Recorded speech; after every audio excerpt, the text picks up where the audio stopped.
meeting to order. Start with Pledge of Allegiance. Pledge allegiance to the flag of the United States of America, to the republic for which it stands, one nation, under God, indivisible, with liberty and justice for all. Roll call. Mochler, Here. Graylobe, Here. Brady, Here. Teasy, Here. Gilbertson. Here. Any conflict of interest declarations? Hearing none. So moved. Second. I have a motion and a second. Any further discussion? Hearing none. All those in favor say aye. Aye. Pose same sign. Motion passes. Approve minutes. Move to approve. Second. Motion and a second. Any further discussion? Hearing none. All those in favor say aye. Aye. Pose same sign. Motion passes. Are there any visitors to be heard? Hearing none. Lisa?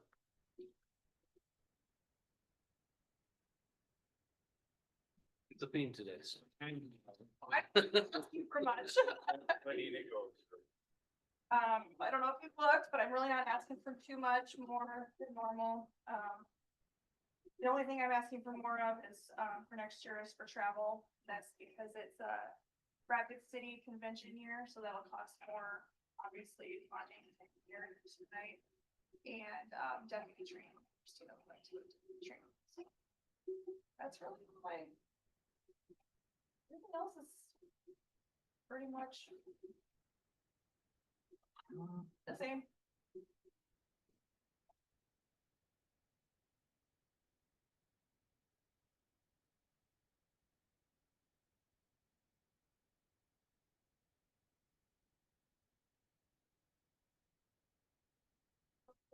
Come on, go for it. I'm scared. Sorry.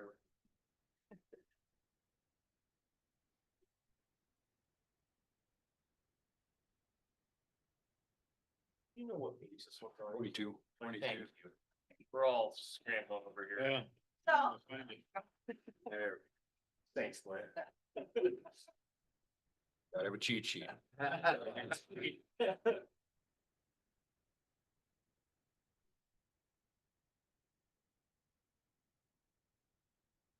I would love to. Yeah, the sidebar toll I have to take into. I'll let you hold it.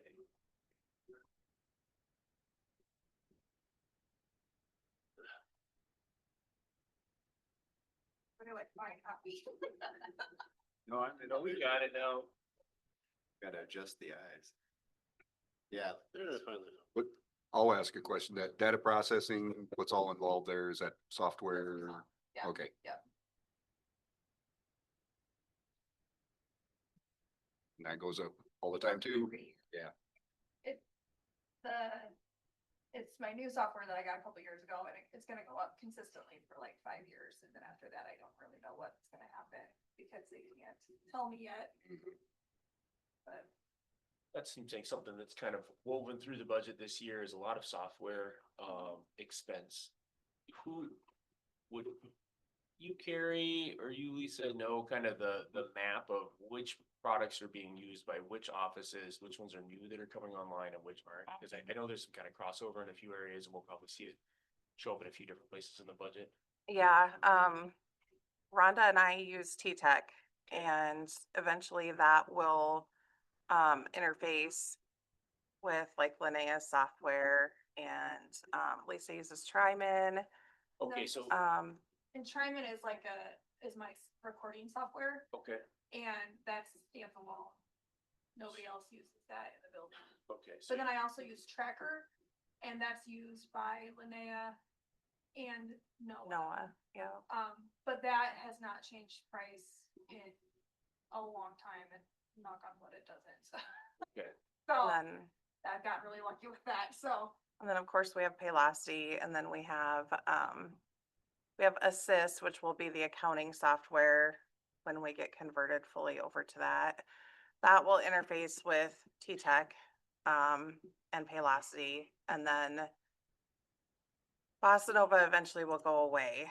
Right now, I think most of us are still using Bossa Nova in some way, except maybe Lisa, so. Except for I got new computers last week and they had to put Bossa Nova on my new computers because my surveyors still use it instead of like a research tool. Okay, And I'm gonna have a bill for that, which kind of irritates me because I haven't had a Bossa Nova bill in years. And now I'm gonna have one for that, but it shouldn't be too much. But yeah, I don't use Bossa Nova anymore.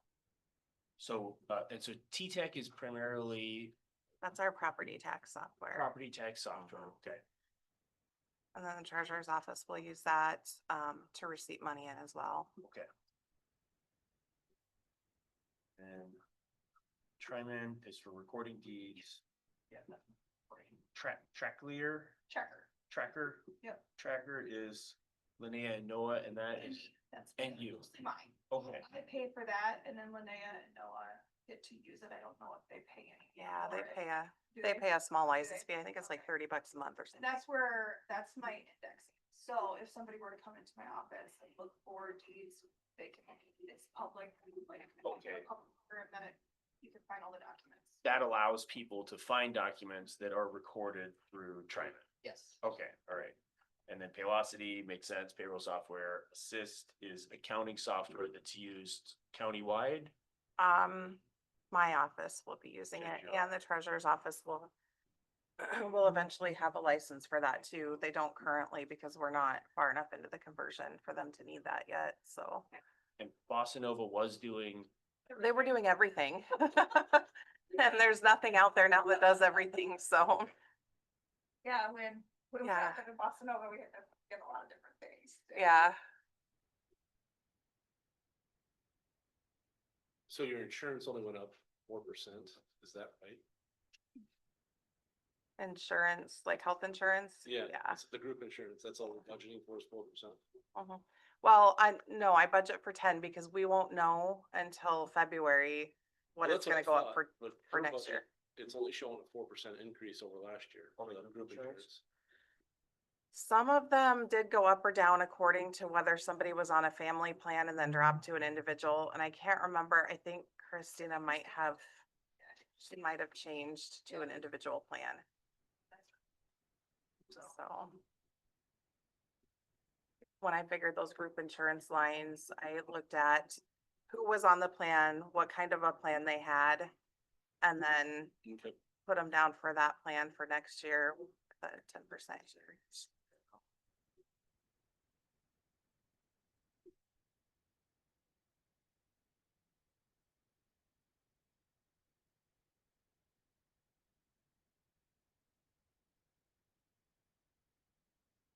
Glenn, did you ever sign up for the land notification? That program where it will alert you if anything gets reported to you? No, I never did. Really? Yeah. Yep, 'cause as soon as I got signed up, I sent a I message. know, I that said, forgot that, but no, I never did. Figured, who wants my place? well, you were the one who had come in and asked me. Yeah. years ago, and Yeah, I saw that. Like, I'm so glad that I got it. I saw some commercial about that and I got nervous and. Yeah, And that is actually a program that, there's only about 6 of us in the whole state who have that. Really? program. okay, That's free with the Triman software, so that's kind of a nice little, added feature. yeah. Where does preservation fall in under here? Does it at all? That's got the next in my- page. That's in my modern Okay. manatee money. Okay. Different page. Yep, and that's. My Okay, NFP there. fund is a standalone that you guys really don't get to. Well, that's what I was wondering. I Yeah. was wondering, I didn't scroll far enough down. Anybody have any other questions?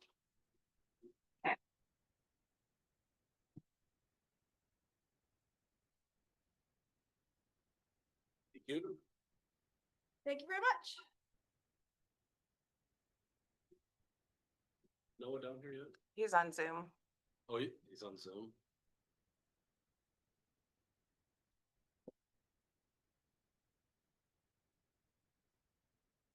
probably figured he was gonna get as much grief as most, cause. Yeah, save some money. Learned it's easier to deny if you're not here. Hello? There it is. What page do we have for that one? Just go down 124, modernization. Sorry, I usually have those hyperlinked for you guys, so Yeah. you can click from the title page and get to that budget. Yeah, I'm spoiled. I set it up as a portfolio this year, so I can do that, but maybe I can still go in and add a title page and hyperlink that. Any big changes, Noah? Not too much. I know I'm gonna be saving the county some money. Um, just cause I have my own insurance, so I'm gonna be able to save approximately. Just on the planning and zoning side, I'm gonna be down 15 grand. From last year's budget to this year's budget.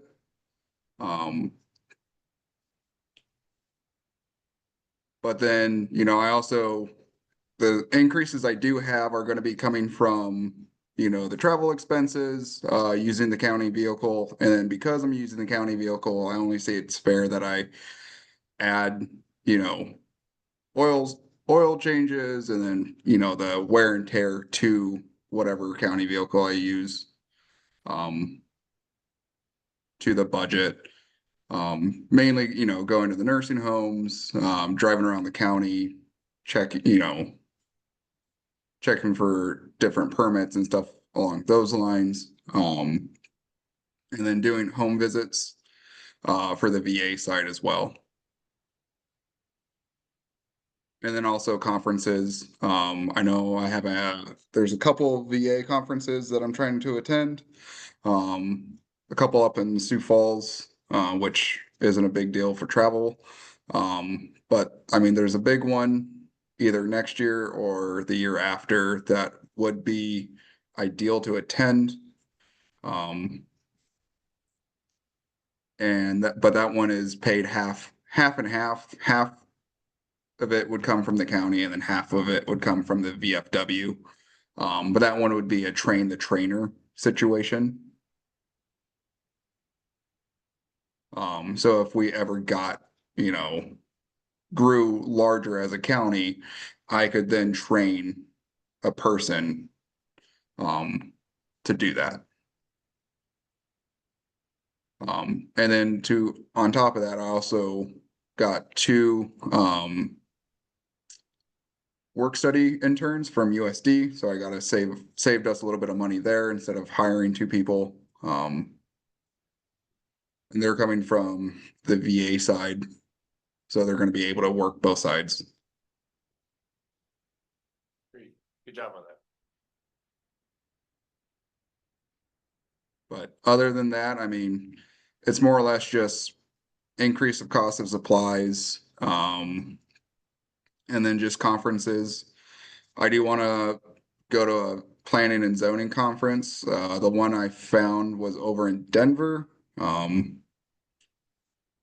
I can either Zoom it, I can either do it, via online, but it still costs money, or I can go in person and attend it.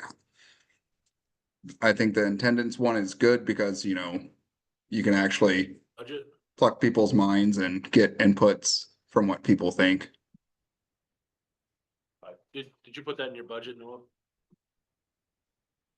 It would be under the travel, the request for 700. Okay. So, yeah, the conference itself was only it was like $50 to sign up for the actual conference. And then on the veteran side, you've got repairs and maintenance for 1250. Yes, so that's for the flags. Oh, okay. Flags and flagpole. So I got a quote from Flags Unlimited. You replace flags about 2 times a year, especially with the winds that we get in the area. And then flagpole maintenance, the 250, so it's about 1,000 to replace all the flags that we have. And then if anything happens to the flagpoles, a winch breaks, anything along those lines, the estimated cost was, about 250 to come in and, fix it. Instead of, buying a whole new pole, which is a couple grand. So. And if we don't use it, it goes back to the county fund. Okay. And then, It's one of those, I'd rather have that buffer zone to fix the flags or the flagpole than not have that. So, We need to get one out to the county shed. That one's getting pretty ratty. okay. can you handle that, Noah, or how do we go about that? Which one? The county shed? Out on timber. Yeah, I'll be able to handle that one. Okay, So. But other than that, yeah, I mean, they'll be down 649. And for VA side, and then down 14,717 for the planning zoning side.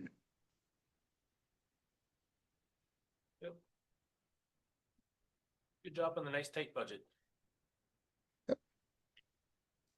it doesn't look like anybody has any questions, Noah, so thank you. Oh, thank you. Rhonda?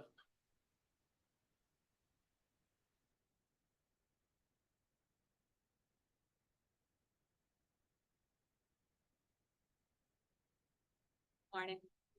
Ring.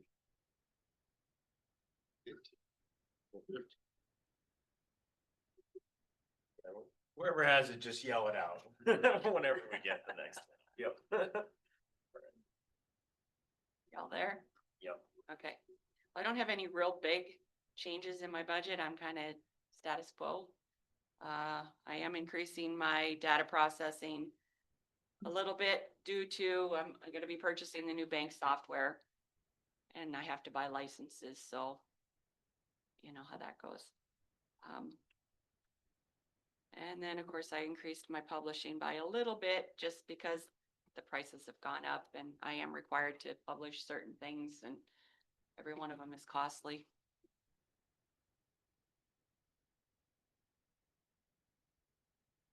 Furniture and minor equipment, I did up my line just a little bit again due to projected what I'm gonna spend this year. I'm gonna hit 6,500 and that's my line where I replace printers, the other day I had to go out and buy I don't know how to say this plurally, 3 mice for my computers. We all died at the same time. The little expenses like that. But that's also where my big copier and my scanner fees come out of, so. Any questions for me? All your furniture for over here, that's in the project, correct? Correct. That'll all be. That's separate. correct. Yeah. Yep. And I did, like I said, with my data processing, I have in mind, if that space is done next year, I will need to purchase 1 computer because I won't have enough for my space and my 3rd counter. So that would be included in that additional raise in my data processing. That is where I cover my computers out of. But yeah, all the rest of anything that would happen upstairs, on the move would come out of the project. Yeah.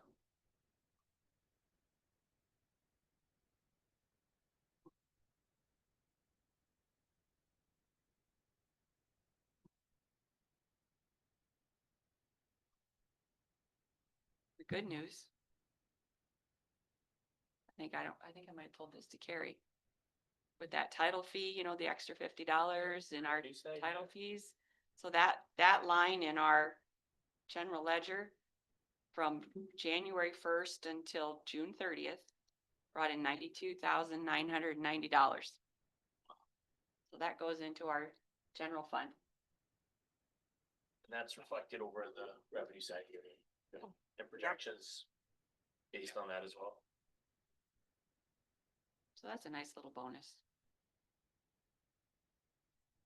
Which line is that over here? Oh, vehicle and boat, title fees, vehicle and boat, I believe is where it goes.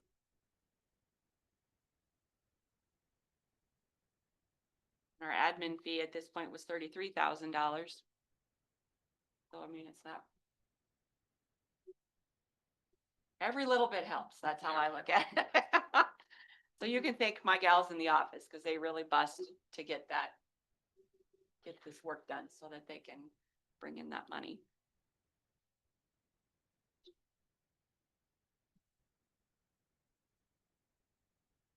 And it, oh, sorry, I was, no, just what's that compared to, say, for last year, this period? Well, I don't know. That's all right, that's all right. That's kind of I didn't look that up. all right. Sorry. I think we ended around a little over $100,000 last year for the whole year. Yeah. I think that sounds about right. Yeah, there's a line on that revenue budget worksheet for 2025, and I think it was a little over 100,000, maybe 120, I don't know. Any other questions for Rhonda? No, doesn't sound like it. Thank you. All right, thanks.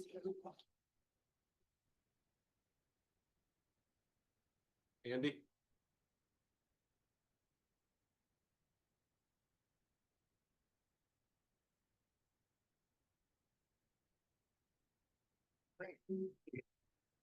So yeah, I don't have, here's the good news is these folks all did, but I, 1 second, Andy. Anybody know what page? 28. 28. start with the sheriff one of them. 28, 29. So I've got 4 different budgets. I'll talk about. And 30. 28, the sheriff's budget. Okay. In the sheriff one, there's pretty significant increase. Most of that is personnel. We've got 20 plus people and what with COLAs and occasional step increases, that itself adds up. In addition to that, I've got a couple of positions in there that I put in there because we've talked a lot about it. I don't know if this is the year to do it, you know? In a lot of cases, I think that maybe these are things that we keep on the agenda, but I want to put it in there so we can talk about it because we've talked about it up to this point and even said, we'll talk about it at budget time. Some of that on the sheriff's side is that I've got personnel in there to provide security in the courthouse. And I don't know if that's something that you folks are committed to do or not. I got notes.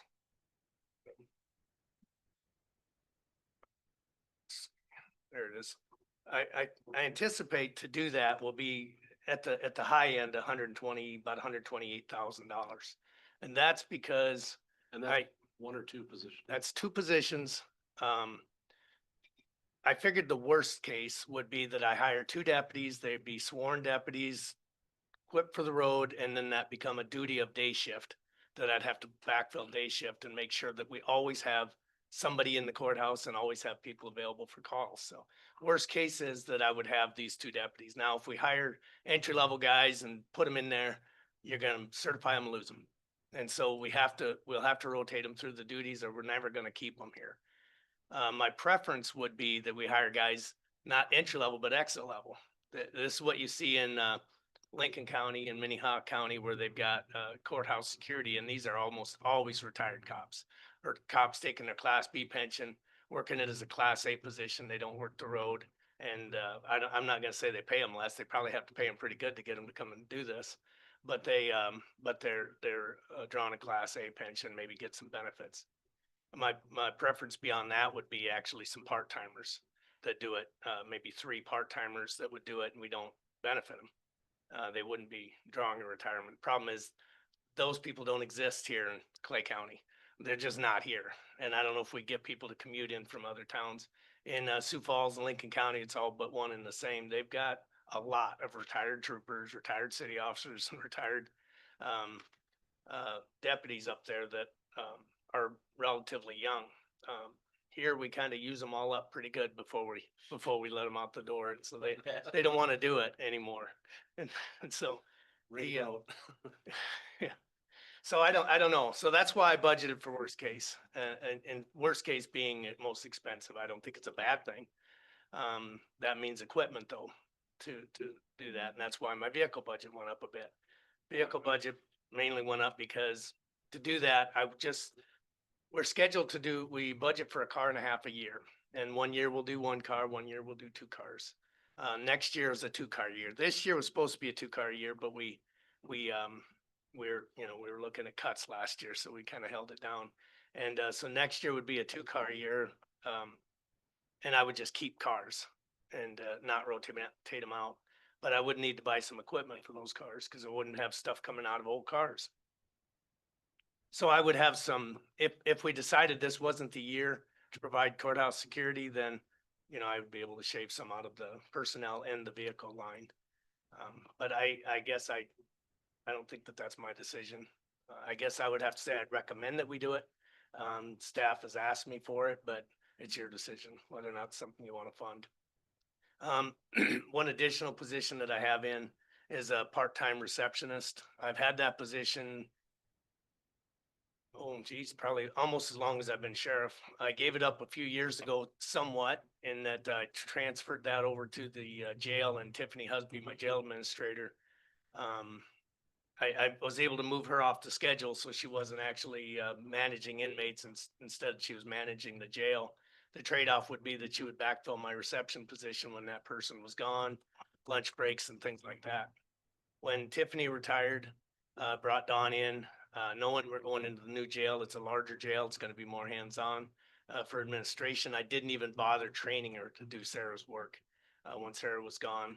And then anyway, it became pretty evident how important that is when Sarah had a family medical leave issue, was gone for about 3 weeks. She's gone again today for another issue, but she was gone for some time and we really had a lot of trouble keeping up.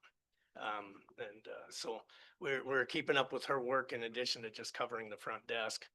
Right now, during her lunch breaks, the deputies take turns in there covering her break. So I have in there a part-time position. It's an hourly part-time, no benefits, 4 hours a day, 10 to 2 is what I would like to have that person be there for. And then we would just, if she was just not here, we would just cover those first few and last few hours of the day with patrol staff. So that's about a $23,000 expense right there for that time position. So that's, Is that one recorded over on the jail side or is that? no, that's sheriff? sheriff side. Yeah, so I have, basically, for new positions on the sheriff's side, I have $150,541. Requested for that. If this isn't the year, this isn't the year. I understand that. And, but that's what I've got in there, because these are things I've talked about. Truthfully, I'd really like to get that part-time reception. You wouldn't, that's an important position that, have somebody there. Dispatch, they grit their teeth and got through it those 3 weeks, where they were taking all of the incoming calls. And they really helped us out with that, but that's a burden to lay on them every day. And we try not to do that anymore than we have to, but it isn't just the phone calls. It's the people that walk up and want to renew a pistol permit or get, request a report or just want to talk to a deputy and there's, nobody there to meet them. They get a little angry, when they have to, push a call button. So I really like to have that front desk covered. So that's personnel on the sheriff's side. On the, Before you move on from that, how much of the wages and salaries would be courthouse security? 127,800. What's that? 127,800. It's not on your sheet. 127 of the 167. That's the increase. Oh, That's the increase, About 198. 956. If I don't have the courthouse security now, so. yeah, I don't have that now, so it's in there. So your increase would be about 40-some thousand without the courthouse security. 39, yeah, 39. Probably, yeah, I didn't, Sounds about right. yeah. 40,000. For the, just that salaries. Okay, got yep, step yep, For yep. that, Step just for that line. wages. Yeah, I was just looking at personnel. You're right. Yep. Yeah. Cause it'd be 22,659 for the part-time receptionist. And then, taking out security, courthouse security, I anticipate that to be 127,800. So then the rest would be scheduled increases. Yeah. Yep. Okay, that's all I had. And yeah, you might not have some of this detail and I can sure work with Carrie to make sure that our numbers match. after any discussion you guys have. Anything else on personnel? And we come back to it by all means, but on the other lines, there's a few of them increased, in my professional services. That's primarily software and support. You see that across the board. I've got that increased just a little bit. A lot of that increase, I've requested 5,000 increase in there because we are transitioning our Central Square software that we've been using since 2008. They're going to the cloud. They've been encouraging us to go to the cloud. We decided to go with it this year because it's going to help us with our move. We won't have to flip a switch, move the box, turn it back on and make it work. It'll just be anywhere there's a internet connected computer that's got rights built into it, be able to access it. So this is a good year to do the cloud. Actually, I just kind of, I know there's gonna be some unanticipated issues there, and I'm sure that Ericsson's will help us with all that, but we have to pay them for that. And so I did ease that one up a bit. Mostly gonna be Ericsson's. I hope that that the following year that can go down. And most of the other lines, the supplies line, I boosted that just a little bit because I know moving in the building, we're gonna forget something and we're gonna need to buy a few things. Primarily printers and things like that. Okay, it's just wrapped. I zeroed out inmate transport. I think that's gonna be just all but a non-issue for us. Sure, we'll be hauling prisoners. We'll just do that. That's mostly gas. We'll be doing that out of the car expense. So I increased car expense a little bit because when we go to other counties to pick people up, we won't have that other line to cover that. And just trying to anticipate that cost of gas goes up, cost of oil changes goes up, cost of tires goes up. I increased that line $5,000. The training line, that's, a good chunk of that is the Taser lease that we've got a 5-year lease. We've talked about that in the past. We're a couple of years into that. Other than that, it's mainly training and other equipment. I reduced the furniture line a little bit. I had a copier in there and we've already got that copier. We don't need that in there next year. And there will be some needs in terms of office equipment though in the new building, I'm confident. And then auto line went up a little bit because for one, we pretty much spent right on 50% of the 78 last year. We should have kept half of that for next year. Carrie holds that back. I'm right on there on the 50%. So this year was right on. So next year, I'm kind of worried that the same amount won't be enough. And then we'll have 2 cars to outfit. If we don't add the personnel, then I don't need the cars. I'll be able to trade some cars and save us a few dollars there instead. So. Oh, and speaking of cars, and I don't know if you folks are still interested or not, but a few years back, there was some talk about holding back a patrol car that for additional travel car instead of just the van. And every, if you talk about that right now about next year, I'm all say, yeah, we got a good car for you. By next year, that car's used up. This year we actually do. We've got there's a brown Explorer that we've been using for prisoner transports. And essentially, before the end of this year, I'll be looking to get rid of that thing. We won't need it. And that's a pretty good car, I think, for that purpose.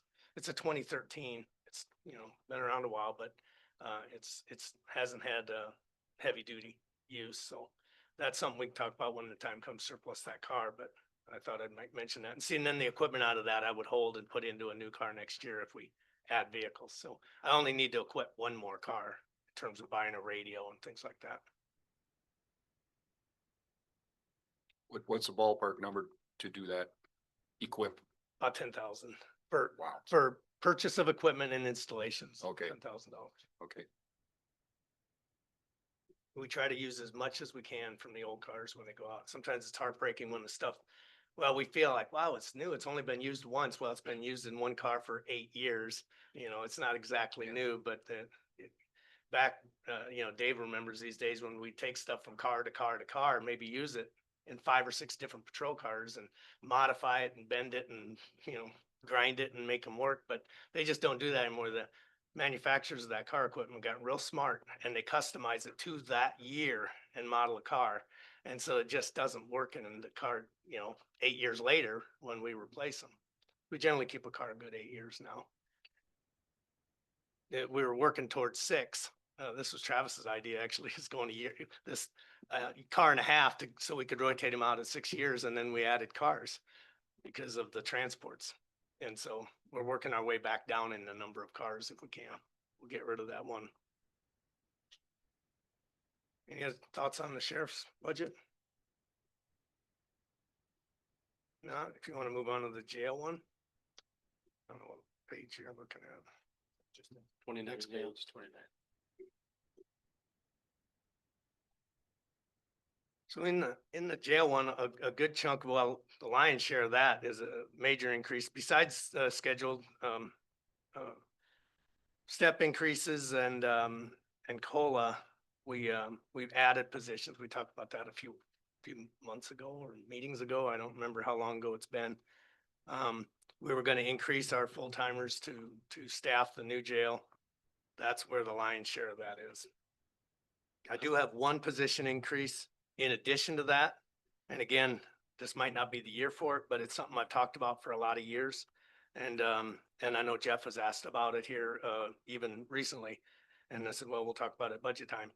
I'd had a goal before we built the building was that, we'd have somebody that kind of be a, program director and kind of steer the inmates toward resources like GEDs or counseling or AANA or you know, just how to get a bus ticket to get out of town, you know?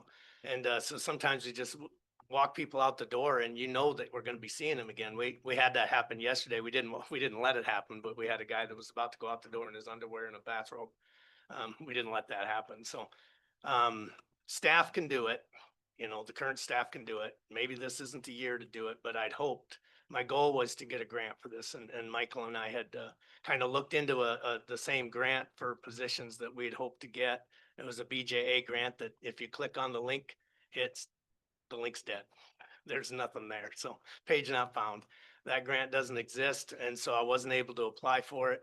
If I would have done it last year, I wouldn't have had a place for that person to work in our current jail. And that money just would have disappeared on us anyway. So it's maybe for the best, but my goal was to apply for that this year. For next year, the grant's not there. So I put it in my budget request so we could see the number and talk about it. But that's a 59,000. And honestly, I didn't even know what that person would be paid. Now, I'm not looking for somebody with a master's degree in social work, although that'd be ideal. But it doesn't need to have that level. I'm not looking for somebody to, you know, get inside of people's heads and fix them. We only have on average 7.25 days with these people. Generally speaking, we want to point them to resources. So I don't think we need a master's level social worker, but somebody with a, you know, I want to say a good heart and thick skin and can see through the stories pretty well. So I think we could find that person, but I just kind of threw out $50,000 a year, which is probably too low, plus benefits. So basically you're looking at $60,000 in my personnel budget we could take out if this is not the year for that position. I would rather have it be grant funded. In the future year, there might be grant funding for that. We've heard a few folks mention some of their internships. I know we've had a lot of success in the public defender's office. There is a master of social work program on campus. Do you foresee that there's any possibility that an intern might be able to, at least in the short term, maybe be able to be trained into that role and serve in that role? Yeah, better than in the past because we'll have the space. But yeah, I could definitely explore that. Maybe a way to just stretch a little bit when we're trying to get through such stuff. Like I said, I don't want to act like this is something we can't possibly do without this position. We just can't do it as well. We found that in the sheriff's office with patrol deputies trying to do investigations. Yeah, they can do it, but they can't devote the time and attention to it. And we saw a lot more success when we added a detective position a few years ago, and that was money well spent, I think. And I think that'd be a similar situation where this person would just be able to focus on things that the jail staff wouldn't be able to. So I'll definitely, if this isn't funded, and honestly, I wouldn't want to see countywide COLA decrease because I'm adding a position here. Maybe this isn't the year for it, but I just wanted to make sure I put it in there because I told you we talked about it at budget time. So here we are. But that's accounts for about $60,000 in my budget request for the jail side. The rest of it is just the positions that we have or we're already agreeing that we're gonna do. I've only filled, a couple of the new open positions yet, and we're gonna hire them a few at a time and start training and hire a few more and get them trained. So we're working through that right now, this year, in this year's budget, but we'll have all of these positions filled by year end. And how many of those were there? Those new positions that you're, Let's see, how many are new? I think 7 are new in addition to what we had. I remember when I came and we talked about, I actually had an open position. And so I don't remember if I was counting the open position when I asked you how many I could hire, but we need 15 jail staff plus the administrator to run the jail. That does not include part-timers. Part-timers, we could just add as many part-timers. They don't cost us anymore. They actually save us money because for every hour a part-timer works, they're only filling an open shift that a full-timer would work. And if a full-timer's gone, I can either fill that with a part-timer at straight pay or a full-timer at overtime. So the jail has a limited ability to work short, especially since we're essentially at minimum staff, most of the time anyway.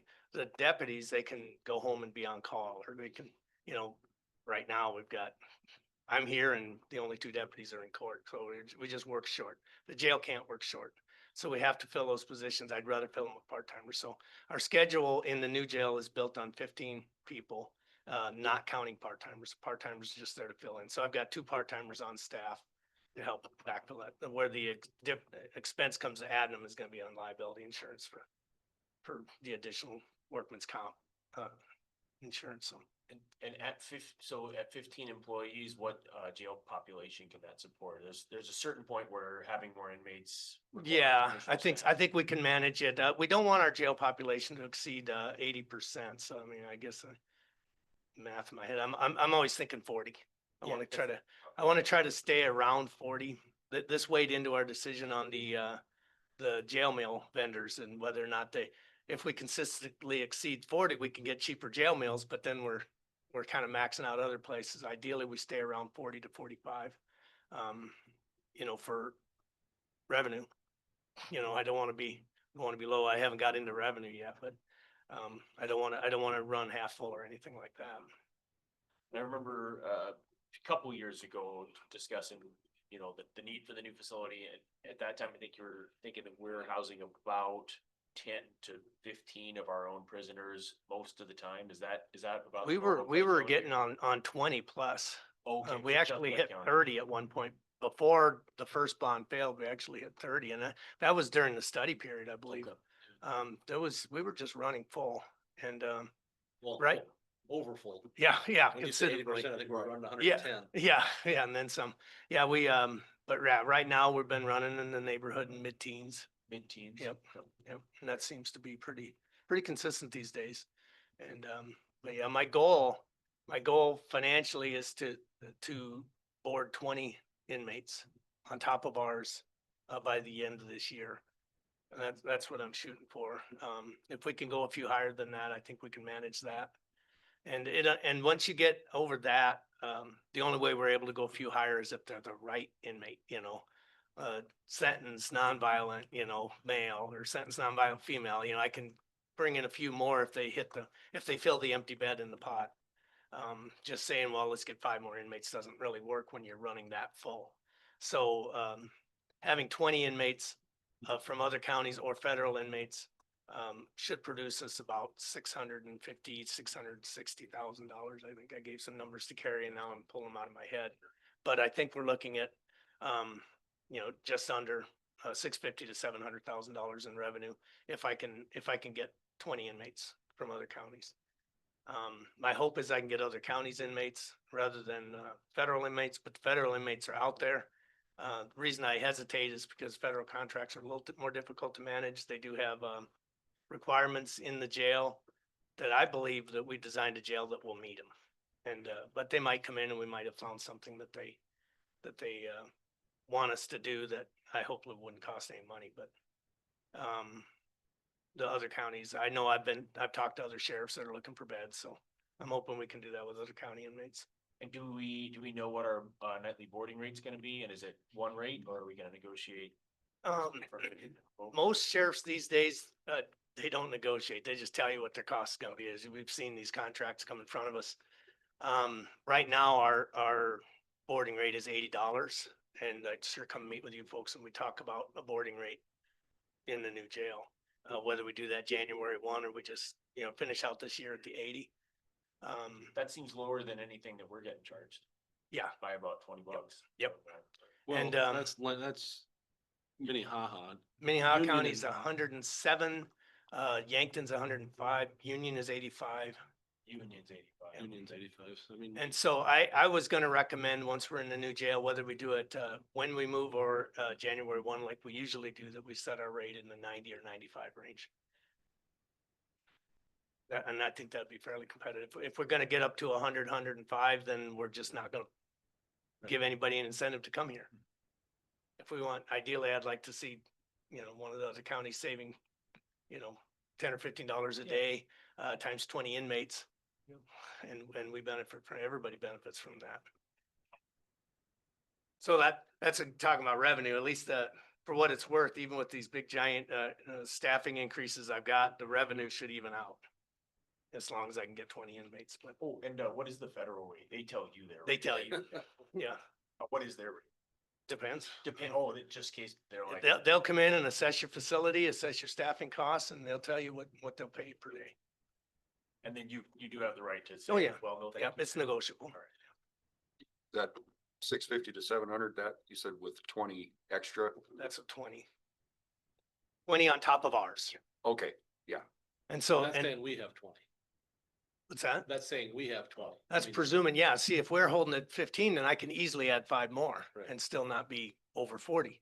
And I think we can manage at 45. Like I said, it just depends on the actual status of that inmate, the classification of each inmate. Once you're starting to get that high, you really have to watch that classification. But if we get back to 30 of our own, our income drops, but our bill Yep. still stays the same. Yep. Which is why we want to invest in that social work position. Research benefits. coming back. To put people back in again. Andy, under inmate meals, does that reflect your new? the- Yeah, the new yeah, that was a RFP? big one. Okay. That one, we just had, here.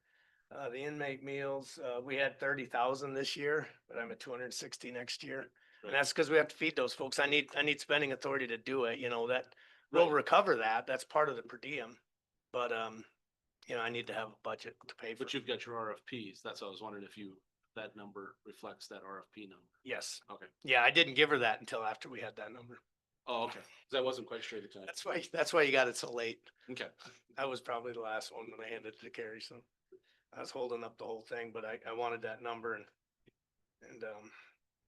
And big picture then, if you're, considering that level of cost to feed people and staffing 15 jailers, so if we are boarding 20 prisoners from another county, does that just allow us to break even or? well, depends on what you mean break even, if it's in terms of increases. Well, I guess just thinking about, what is the net effect of the law enforcement center long-term on our cost to the county? Like, will that offset the cost of the law enforcement center? I think about the second 10, the first 10 inmates, I think will cover our salaries. And then the second 10 will probably go back. Now, when I say, the increase, I'm talking about the courthouse security and, other things like that. But, I think that after the first 10 inmates, any inmates that we board would conceivably be looking at that paying for the jail itself, whether or not you wanted to steer that, because by statute, you can actually steer revenue from operating the jail to a fund that can be used for courthouse and jail improvement or paying the bond itself. Now there's, I think that there's some legalities having to do with paying the bond early. We'd have to sit on that money for some years, but Travis and Carrie know a lot more about that than I do, but essentially you could store that in a fund to operate the jail. Thank you. The professional service fees line, I actually increased that from 20 to 25, and I can actually offer 5 of that back. 5 is probably being maybe cutting a little close, but I think I'd be all right. But we actually, that Guardian RFID system you folks approved here a few weeks ago, we paid the annual maintenance in advance. And so I actually had the annual maintenance in this line. And then it wasn't even actually till just today I realized that I don't need that now. So that line could go down from 25 to 20. And of course, I zeroed a $400,000 line out of county boarding. There's always, you always boarding one or two here and there, but we often do that with Union County and just trade off days, even with our jail, we'll probably still pay another jail now and then. Some jails charge you while they wait for you to come and get your inmate when they pick them up on a warrant. I think it's not good etiquette among sheriffs, but some do it, especially jails that are operated by cities. So sometimes we'll have to pay a few dollars for housing somebody. Sometimes we'll have somebody, maybe, for example, if they get a probation violation in Charles Mix County, rather than drive over, get them, bring them back here, they sit 2 days, and then we let them loose in Vermillion with no ride home. We just pay to leave them in Charles Mix County and they're home, and when they get out, it's just better for us. And so most of that balances out. So if I had an expense like that, even though I zeroed that line out, I would just pay that out of my professional services line when I have that occasional expense. We mentioned meals, and then the JDC, I inched that up. Some years are just a little too high, and one kid will blow that budget out of the water in a matter of months. And we've had a couple of bad years, so I inched that up a little bit to from 55 to 60. That's in the neighborhood of 500 a night, right? Yeah. And when a kid sits there for a couple of months, it'll do a lot of damage to that budget. The other lines I've basically held more or less the same. Any questions about jail? Not, I can jump over to the coroner budget.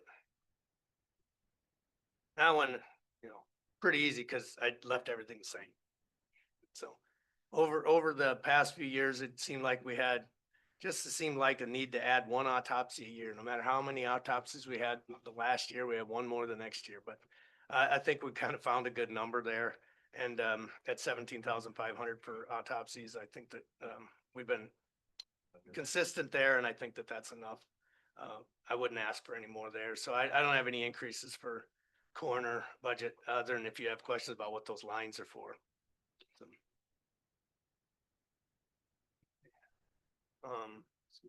and then the 24/7 budget, again, I left it right where it is.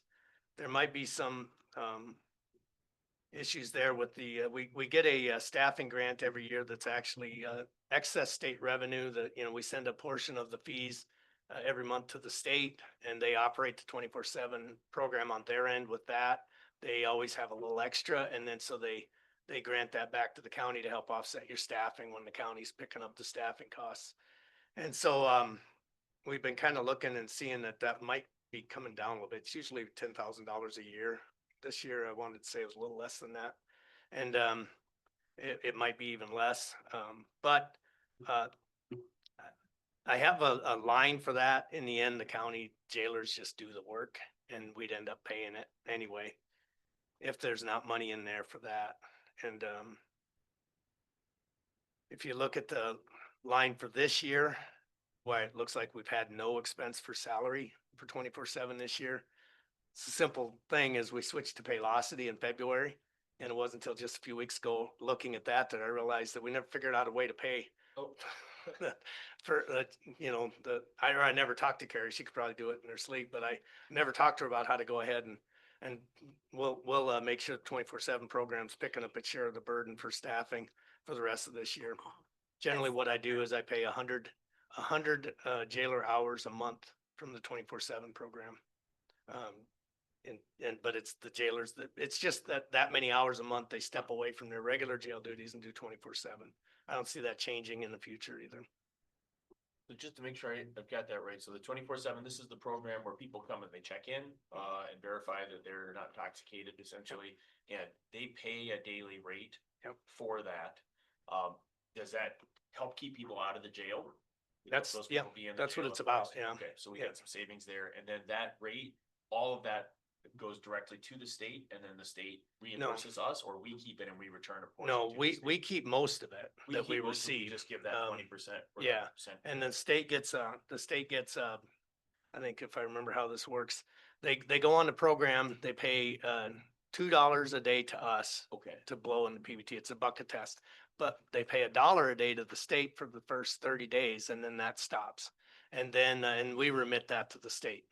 And then they pay, Scram and I think, what is it, Scram?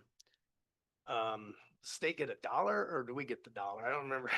I don't remember now either. If Dawn was sitting there, she'd answer you, but Dawn does that part, the splitting the money. But basically of the Scram, that's the bracelet, the continuing, they don't call it Scram, they call it CAM, continuous alcohol monitoring. That's basically a bracelet. And they pay something like $6 a day, of which we get, I think we get the dollar, the state gets the 5, and then they pay Scram. Or the other way around, honestly, sorry. Okay. I'd have to look that up.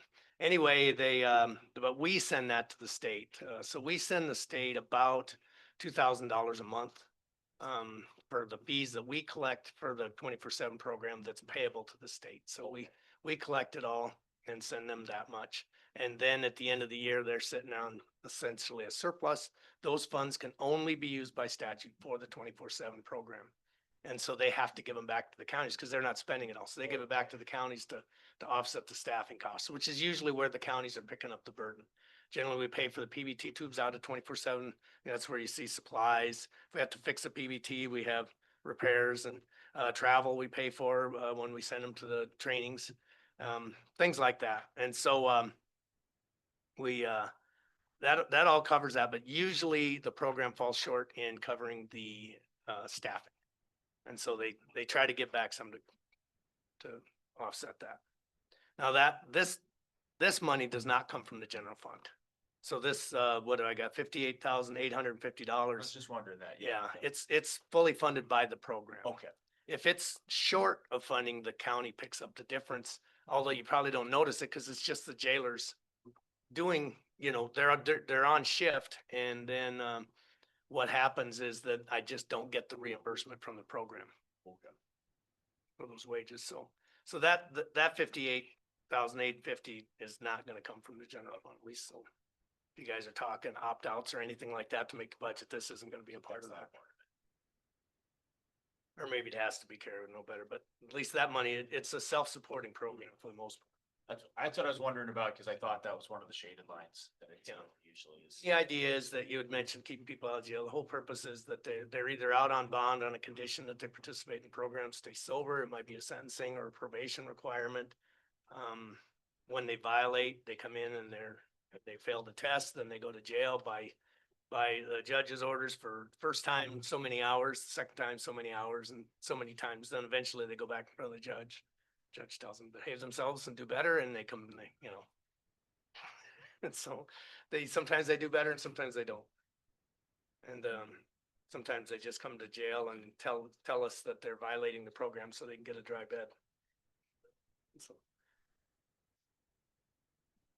Any other questions for Andy?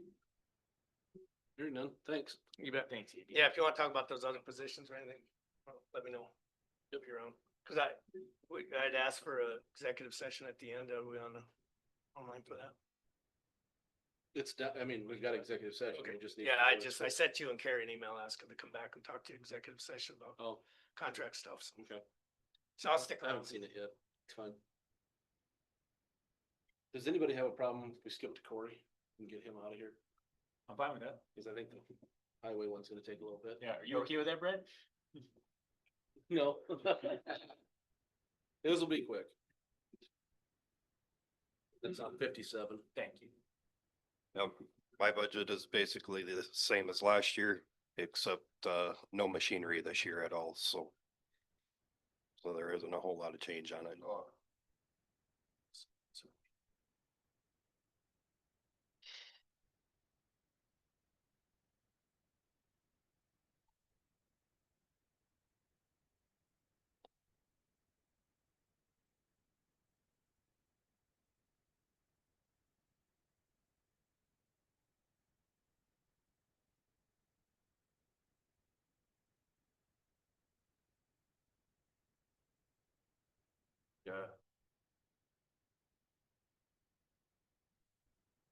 One place that I was wondering about in here is, just looking over some of the 3-year average and the 2022, 23, and 24 actual spent numbers on the chemicals and fuel line. It looks like the budgeted amount's been a bit over that, and I'm wondering, are you expecting that you're gonna need 430 or 3150 this year? Or- For chemical? Yeah, chemical. Yeah, and I fuel. know the chemical is going up again. Okay, It actually just went up, about a month ago. okay. No, So it keeps going up every year. that's the way things go. Any other questions? Thank you. Something I do want to ask, what are the commissioners' thoughts on the Clay County Weed Department helping out Lake Charles Mix and Yankton County with purple loosestrife on the riverbank? We've been doing it. so- We've been doing it, but just want to make sure it's still okay. No, it was always covered by a grant. Is that still available? We do not have the grant this year. That's why I wanted to ask, Okay. but I know they're probably gonna need some help in Charles Mix County again, so just wanted to make sure it was okay with everybody. Does everybody understand what Corey's talking about? Why don't you explain? Yep. So the purple loosestrife is mainly on the riverbank, and if Charles Mix County and Bonholm and Yankton County don't get it under control, if we can go help them, it helps us, cause then it's less seed coming to us. So, Makes sense to me. Yep. We usually take our boat. yep, use our boat or Kubotas and do some work and try to get it under control. Perfect sense. Sounds good. All right, thank you. Yeah, Thanks. thanks, Corey. Brent? Do you want Tim to handle it? Or do you want Tim to handle it?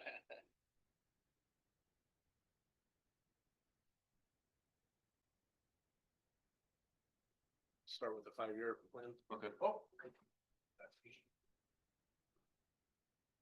I have a little bit of paperwork for the 5-year plan. Are you here for the 5-year plan? So what I have here is just a sign in. So, just in case there's questions or so on, and I need to get back to you. And, it's also required by the DOT that I have a sign in roster that I turn in. So, if you don't mind, are you here, all for the 5-year? Maybe if you're not, if you don't mind, I have more names, or that's how you do this. And where are you for highway? Is he 37? 37. Is the, It's because they abbreviated. Well, that's going around, I have a form here. Carry. This is the cover sheet, and what this is that this is just an action that you guys accept or approve the 5-year plan, and I also requirement that this piece of paper go with it, so. Okay. I'm gonna sign that, scan back. So, Do we need to sign the sheet you're handing around right there? I've done that in the past, just so we're, Okay. then, I don't know the answer to that, but if you're on it, then it's, very good. The find us later.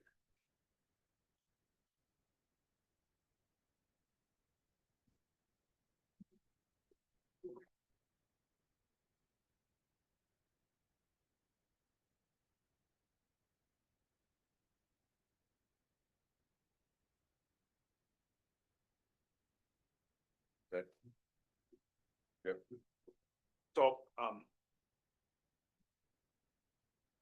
on the 5-year plans, what's required to be on it are the bridge projects.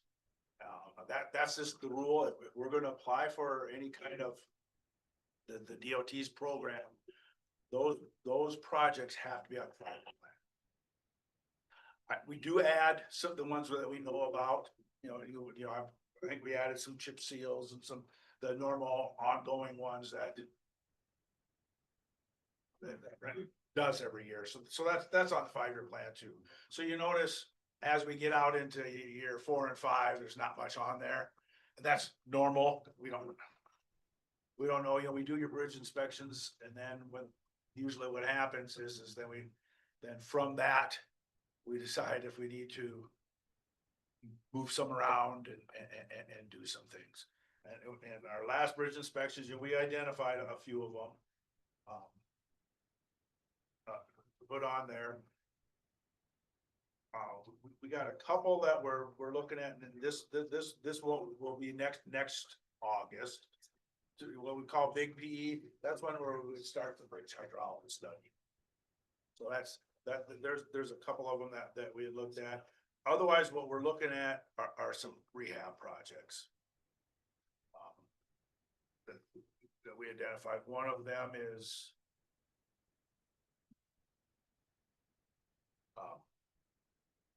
has a bad approach pavement and so on, and has some issues underneath. And we will chain drags, and we'll do an inspection on the deck soon. And then from that, I'll be able to, so I kind of put in some placeholder numbers here, because as we go forward, I can refine those numbers. However, I gotta have the paperwork in. And so those numbers they'll come down. And then we don't advance a project either without your guys'. So what we're trying to do is identify, these are the projects we want to work. And then we'll do some bridge inspections, and if we need to change it, and it's inevitably we do this every year. I put together a resolution to add some, because, we do the inspections, and something pops up that we didn't expect. Take care of it. So really right now, what I'm looking at is, the two rehab projects that we're talking about. And I want to fix the deck up a little bit. One of them's got some approach pavement, it's got some erosion, some issues underneath to take care of, to keep the abutment or the abutments from getting exposed, those kinds of things. Many times we bundle up some of them small jobs, but when the approach pavement starts to go bad, or the deck repair, then what we try to do is fix everything that we can think of, while we have a contractor there, and it's all project. So that's what we're looking at. So which two bridges are those? Yeah. I wish that I know, I didn't bring them down. Okay. We have heading out of town toward the shop. West Main there. Awesome. That's we got postponed that road project too, because. West Main. Yeah, Oh, the but- train bridge out Yeah, there. the Yeah. train bridge, yeah. Oh, Yeah, so that's kind of your big one. Is now Probably Dawson, I think is the other one. Dawson, Dakota, too, but that's Oh, on yeah. there. Yeah, that's not on it. The other one is north east corner, and it is the same. It is, we're gonna look at the deck, but a lot of that is, it's got some damage around the abutment, and the abutment cab and the like. Northeast corner of the Is that county? University Road you're talking about? Or Yeah, I think that's university. University, north end of University, there. Okay. Yeah, newer one. The flood last year washed the abutment away, or started to eat it away. The Dakota, the other two, those are ones, that's a federal ER Okay. deal. That's a separate deal. That doesn't have to be in here. 'Cause, that's not part of our Okay. grant specific. So. That's what we have for now. That's what I have now. And every year we refine this based on. I suspect one of these is going to advance down. We're looking at one over the ditch. A lot of these projects are score driven, so if we don't have a high enough score, higher the score, the worse the bridge. That it's compete against others, so. One of them is kind of sketchy on the score. We'd like to get this one taken care of, but my gut tells me that was gonna kick down a year or two. Where's that one? That one's on M Road over the. The Creek there. On the 313, Oh, okay, really? gotta get. And that's in 2028, right? Yeah, and I kicked them and my gut tells me that. Seems lately, the federal funding has went away for the bridges, so it's only these state bridge program.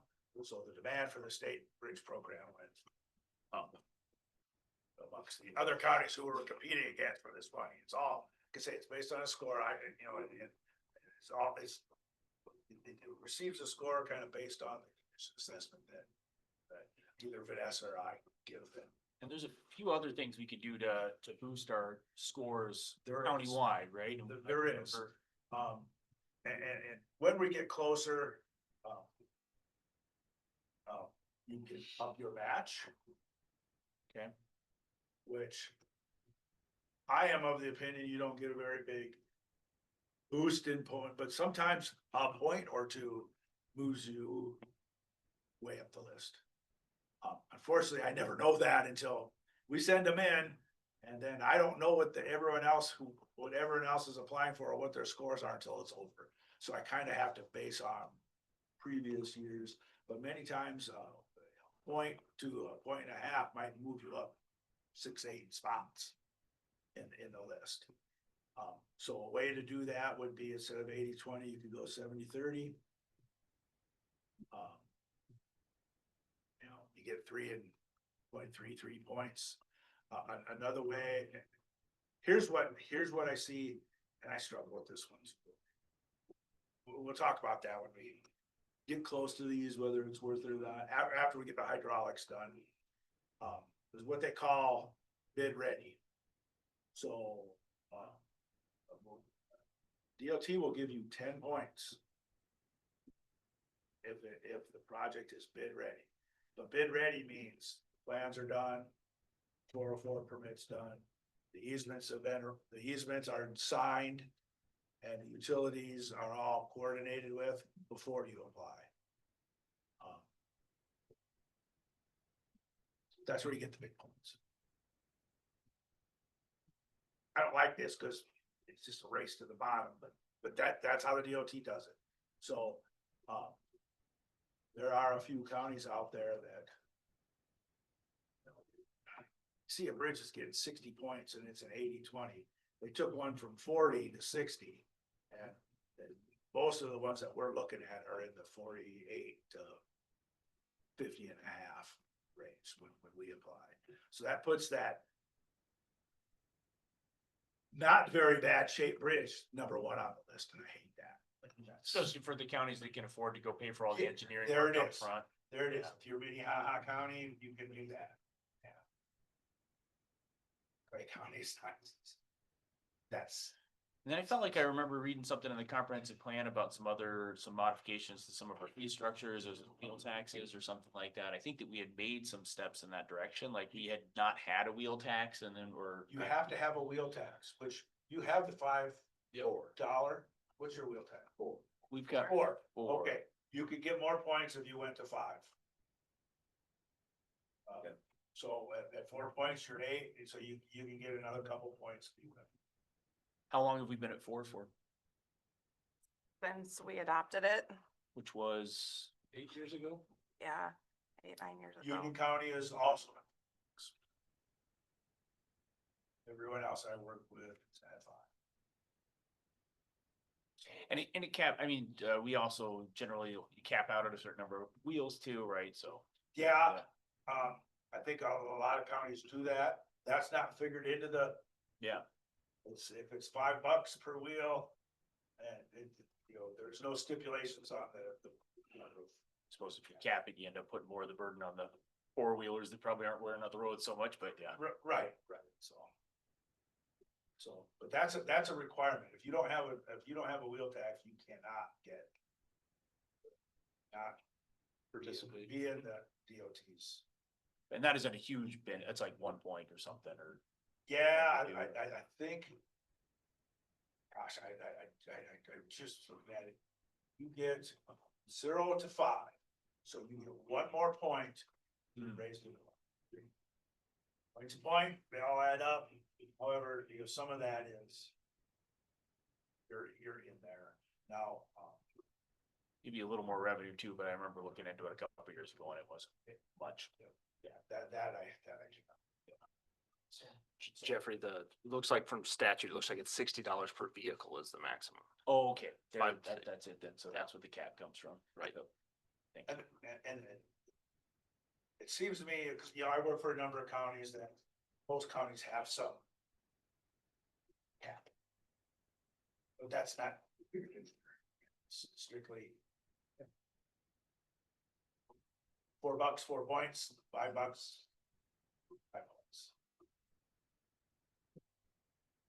And you say Union County is the only one of our neighboring counties or nearby counties that's at that? That I work with. Oh, that you work with. You Gotcha. know, I don't imagine it's secret, so I'm not sure how to No, I figure can that probably out. look it up. I'll just go to the website. You know, where you call and ask them, but I just know the ones that I work with. Turner is. I'm. About 90% sure, because I haven't done no grant for them for a little bit, that they're $5, they're 4, you're 4. So that's kind of, just none of the other guys know. I know I had County Spot. Most others, when they, a lot of them held off for a long time, but when they did it, then they just went $5.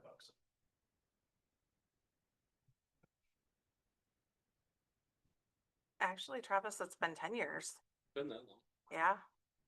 That's when it was, I think the last time this statute was, amended was 2015. But it went into effect in 1985. 85. Yeah, But they made the requirement in 2015 for Right. wheel tax. that's the last update. Right. So, and then there are other things that this figures into the score that we can't change. Your detour length, the traffic count, it's all in there. The condition assessments I do, they have a fairly big effect. If it's has a load limit, if we have to post it or not, has a big effect also. That's, Vanessa and I, we figure that out. Ones that are variable bike price are. So that's the big program. This, and like I say, I put together a 5-year plan, which we can discuss. What I want to throw out though is that is a very fluid document. Changing a 5-year plan is. Resolution in a meeting. That's it, right? Yep. Just like that. And we change them all the time. So I don't want anyone to be, oh, boy, you know, you should have had this one in 1 year versus the X, because I don't do a lot of planning out 5. Usually it's the next 3, then it's. If I know one, hey, like, this one's gonna need, and this happens too, like. A lot of times it's either this one's gonna need some attention, or it's, this one's gonna need some attention, and it's big bucks. We'll throw that one into year 5, so that we bring that to us, some awareness that we're gonna have to. There's a limit on the grants. It's fairly big. You can only have $8 million of DOT grant money in a 3-year period. Sounds like a lot. Do a few big bridges. Yeah, because I have customers that we are throttling back what we can do because we don't have the grant eligibility. And he's got to manage that. We are not in that boat here. You know, That's per 3 years. Is that what you said? in a 3-year window. Because we haven't, now we've done some big projects and it's been some, but pretty nice. I mean, these bridge deck overlays we did, gosh, got Huck City going, and we're doing one more of them. They turned out pretty good, and they're 400,000 a pop. They're not cheap.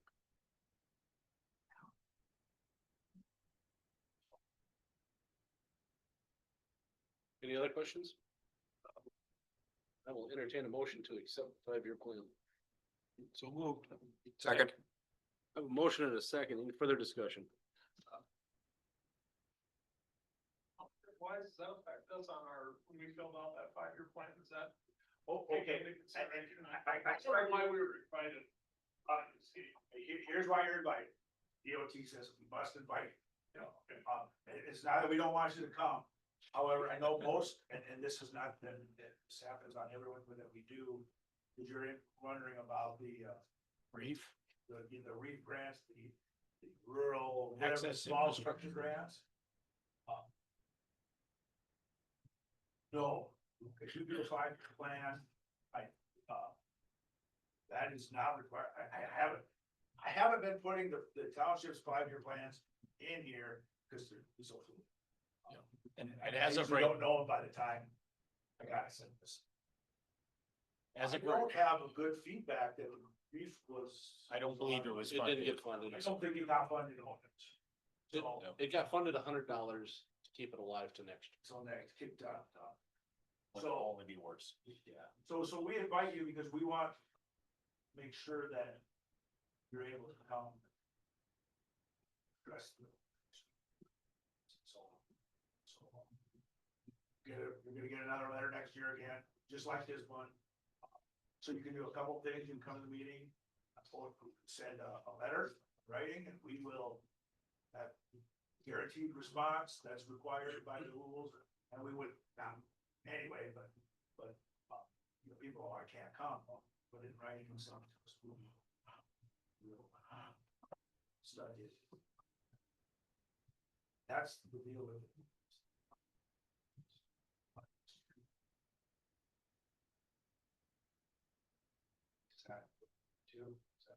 Well, I'm not on township where I've been done to public. Yeah, but that's fine. Question is on this 5-year plan, is that gonna be online to review it?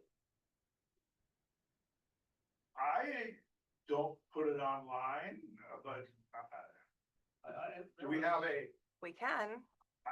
it's not secret. And it's helpful. I mean, if people have thoughts about it, we want to hear them. So yeah, I think having the information out there is good. Yeah, question, but there was years ago or 3 years ago, down here, another issue like. And I thought at that time there was a plan online of some sort. I called it up and read it, thought, I think it maybe even went out farther than 5 years. There was a master transportation plan. Is that what you're thinking maybe? I don't know, I have no idea, I just was trying to see what that was, and one of the things that was on there. And, I don't wanna open Pandora's box, was this mile going off of the Volund Road towards the Baptist church. And the discussion, or there was proposal or something about that being turned over to the township. And I just wanted to know, is that a live thing or not? That's not on the table. No, Okay. I just wanted to know, because I thought that was, someone told me, or I read that in that doc. Could have been one of the recommendations. And that is Yeah. still available. If you look up Clay County Master Transportation Plan, you can still access that online. So, What is that? Clay County Master Transportation Plan. Thank you. Yep. and that could have been one of their recommendations, Dean, but it's not something we've discussed. Yeah. Okay.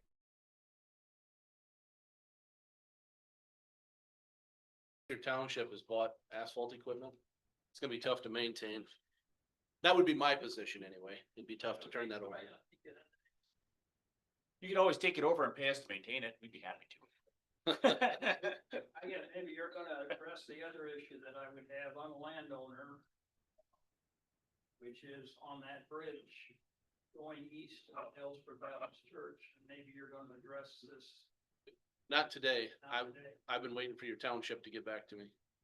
So just so, What's the status of that, right? well, so Brent, you've posted, so this is an old wooden bridge east of the Baptist church. It's on a minimum maintenance road, and after our bridge inspection, they recommended it be posted to 3 ton. So that's what Brent did, and that's where we're at right now. Now, historically, anything that's been a 3-ton bridge that the county is in charge of, we've closed. So. But I think you're, Yeah, I'm well aware of that. That's on the watch list and I just didn't know where. yeah, that but I was. think you're in discussions with your township too about I haven't- closing. I haven't talked with him lately. I'm not, you know, John maybe has, I don't. Okay, cause this, I talked to Craig, the township supervisor, so everybody knows, 10 days ago probably about this, so it'd be pretty recent if John has talked to him. So you'll have to ask John if he's had a conversation with him or not, him or Wayne. What about that 3-ton bridge going north of Garfield Hall? So that'd be township. That's township. Yep. That's not you guys. Nope. What defines the difference? When does the county, I have, you got other business besides finance, yeah, but I have a warehouse of ignorance on it, but what determines like that bridge property on the watch list of closed by the county versus the township bridge, which is a mile? I'm gonna let Brad answer that one. So it's the length of the bridge. Okay? So from Okay, inside face of the abutment to the inside face of the abutment. That's 20 feet or longer, it's a county bridge. If it's less than 20 feet, it's a township. On a township road. That's the deal. It's a little bit short. Congratulations, Alex, yours and. When they start getting down to 3-ton. Don't kick out down the curve, get down the road. 3-ton is the lowest that we are able to.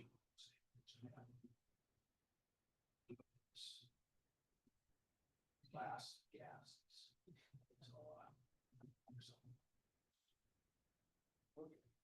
thank you. I'm Dean DeLong, but if I get just one comment for the commissioners of the DOT. We need to start thinking about a way for the townships to be able to repair their bridges. We're not gonna get funded money for this 5-year plan for us because when the county turned them over to the townships, I was new to the supervisor and that was just not a good situation because the county used to take care of everything, inspect them, do everything. Now you tell all your supervisors, it's your problem. It's a bad thing in the township realm between and it's not just our township, it's anytime you talk to another supervisor, wherever they're at. Just so you guys know, I'm not trying to make a stink about it, we have to figure out a way to either State legislature talk to them so that they run that program. Oh, yeah, I have to, It was popular. Oh, yeah. And a bunch of work went into standing it up. I mean, surveys all across the state, software to record the status of every bridge, this huge inventory of bridges. Yeah, it's really a shame, but now. County to get funding, township, for those kind of bridges. If it's less than 20 feet, it's easier to time. It's no fun. Okay, good. Run that program again. Next year, start that one out, it's just. There were a lot of things coming this.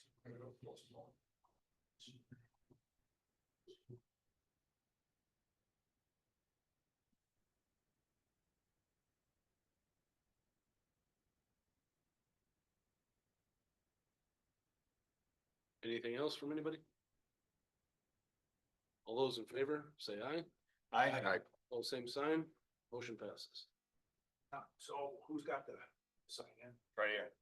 Oh, good. There's a sign in roster. Yep. And I've got your. Was that? You want that one?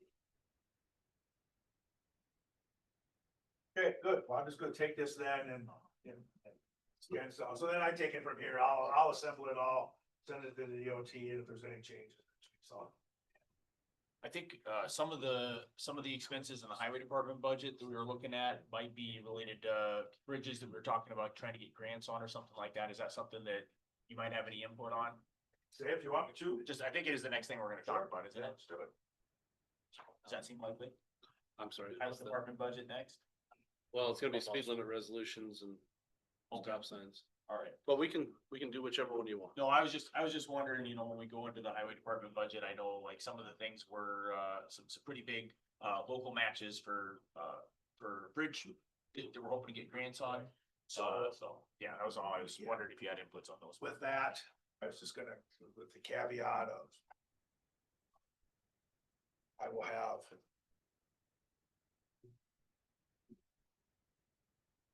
2 months, I'll have better estimates for you. You know, it's good. I put some costs in there that were not low, because it's better be the hero than the zero. I mean, a little higher now, a better cost estimates.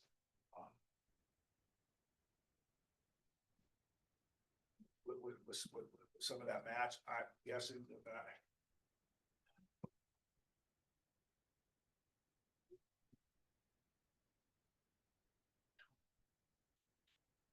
you should. If you're working on a budget, don't put less than 150K match, and then we'll. For each of those two. Yeah. Is that reflected in your budget, Brad? I bet it's probably 200K, but if you think you need to chop something, try not to go below that, because I'll have better estimates for you. And then you can think about, and another to think about, on our rehab projects, I've never submitted a rehab project that I didn't get. So we do not have to kick in extra money and do any county funded designs and all that. I wouldn't recommend doing any of that. On the first two on the list were rehabs. Okay, and that's going back to the 5-year plan. Right. First two listed on there. If it says big PE, that's hydraulic studies. And I have to Gotcha. openly compete for those. And that is not till next August. Okay, For West Main, I had in the budget for 200,000. West Main is the one that's in there. Yeah. And that's the only big program that Yep. you have And in your then- budget for next year. And for the 2 ER ones, I got Dawson and Dakota at Okay. 300,000 each. And those are the ones we're applying for a FEMA grant, ER. ER grant. Okay, all right. And that's what we're expecting. The local match would be for those 2 ER ones if we win that, and then the 200 if we won the bridge grant. But you're saying maybe you could go down to 150 for the big grant local match, or don't do that. Well,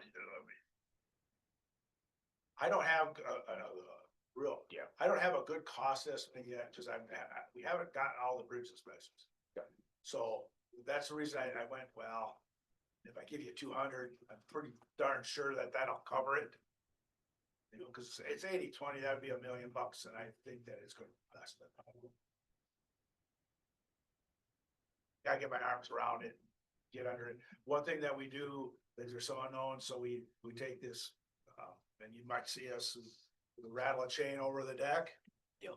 And so we're gonna rattle the chain over the deck. That's hard to tell until we do that, what we're looking at.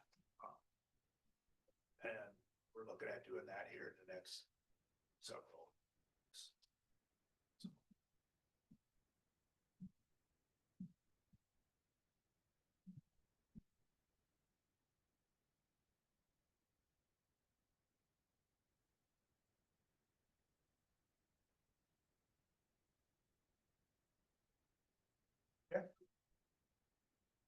Yeah, If you don't need me, then I'm gonna, I think that was all I was wondering about. So thank you for that context. Yep. yeah. Thanks. So I'll have this sent in. And I'll send you. Well, I'm gonna send this in, and when it's approved, I'll send you. Okay. Sometimes there's a little back and forth between me and the state on how I formatted things. Sure. Yeah, thank you. Right, we're good. Thanks, Brad. Yep. Thanks, Brad. Are there speed limits or budget? Whatever. Speed limit resolution for 313 and 456. Is everybody aware what we were? Yeah, we talked about this last meeting, right? I move to approve speed limit resolution 2025-19. Second. I have a motion and a second. Any further discussion? Hearing none, roll call. Aye. Oh, sorry. Mochler, Aye. Graylow, Aye. Brady, Aye. Easy, Aye. Gilbertson. Aye. I apologize. I had a message backed up there. I always realize that people are watching online that it's not great to just breeze through something just because we know what we're talking about. So we're talking about reducing the speed limit on the little section of gravel that's leading into the new southeast elevator project. So we don't wear out that road any faster than we need to when truck traffic gets on it this fall. So just it gets useful to not just breeze through. So Stop signs in the area of 313 and 456. Anybody have a grasp on how this could work? Well, I can tell you that the statute that permits erecting stop signs is 3229-2. And it says the Department of Transportation with reference to state highways or local authorities with reference to highways under their jurisdiction, so there we are, may designate main, traveled, or through highways. So designate meaning you can control them with the stop sign, main, traveled, or through highways by erecting at the entrances thereto from intersecting highways, stop or yield signs. And a highway is just defined as a public road by statute. So that is the statute that would control it. It shows that as long as they're county intersections, the county's gonna have the authority. And then I think as it comes down to properly placing them, I don't think that's a statutory decision. That's probably more of a, coordinating with the proper agencies if needed for safety, understanding of proper ways to control those.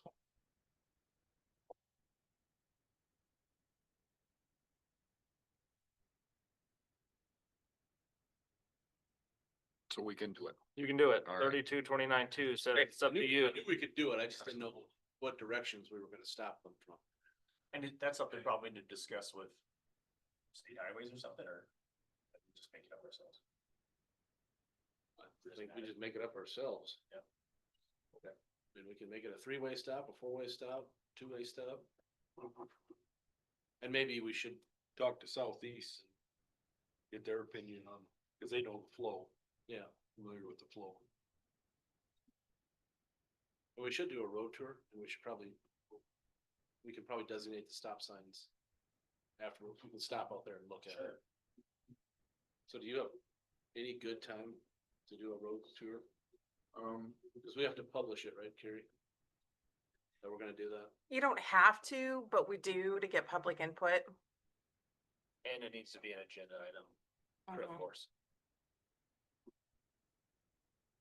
And if the five of us are all there making any decisions about anything, then that is an open meeting, right? It's quorum. Yep. So anybody else can drive along with us if they wanna have a big road tour parade. Maybe like the first week of August or. Yeah, that should give us plenty of time to get input. Like So the right first- after one of our meetings or is that? Now I am gone the very first week of August, the 4th through the 8th. If you guys want to do it, then Nicole can ride along with you.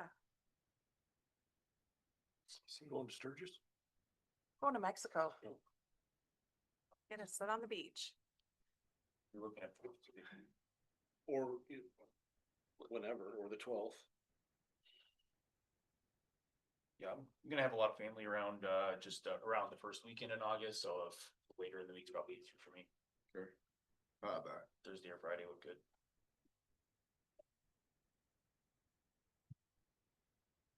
One. Yeah, the 12th of, I gotta go here, gotta do that superintendent test. Okay.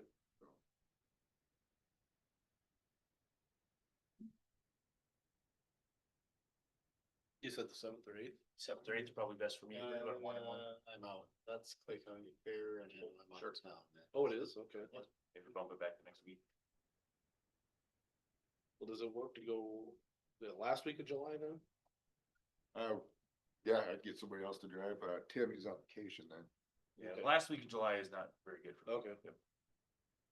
Shoot, it's gonna be 3. How about the week of the 11th or the 15th? Brent's gone. Oh, you're gone that week. Well, the whole week or, I'm just leaving on the 12th, so and you're back when? I should be back to 13. So we can do it that Monday, the 11th? That would work for me. That was good. Oh, cause we're gonna need 2 drivers.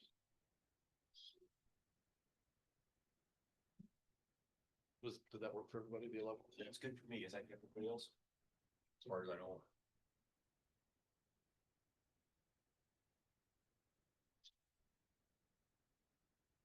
As far as I know, I'm good. What time we wanna do it? 9 o'clock in the morning, or wanna do it after dinner, or when it's cool? Earlier, or? What time you wanna start? 8, 9, whatever. 9's fine. 9?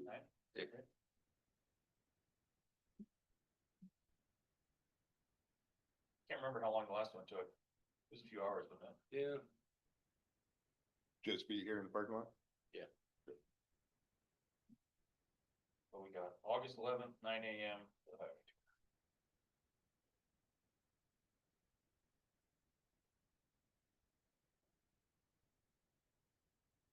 And meet, yeah, did you say meet here in the parking lot? Yep.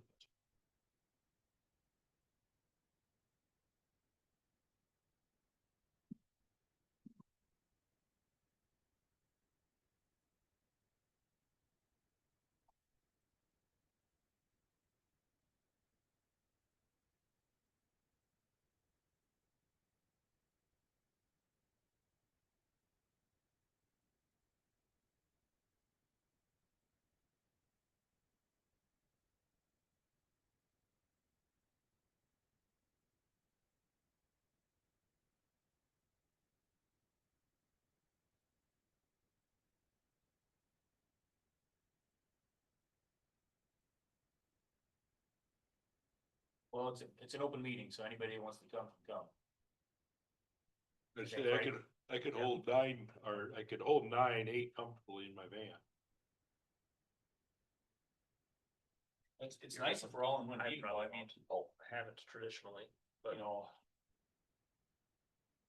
The last one we went on, there was, being in several vehicles meant that there were several different conversations happening, and if we're all in one van, that's not bad.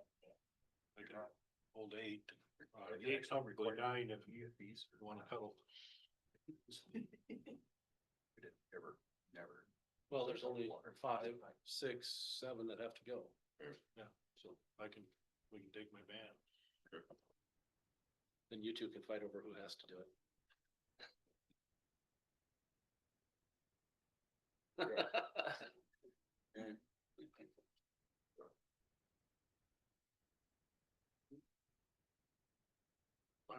Okay. Thanks. Comfortable that way. Like I say, we can all. It's nice and calm. What do you charge a mile? $2 a mile.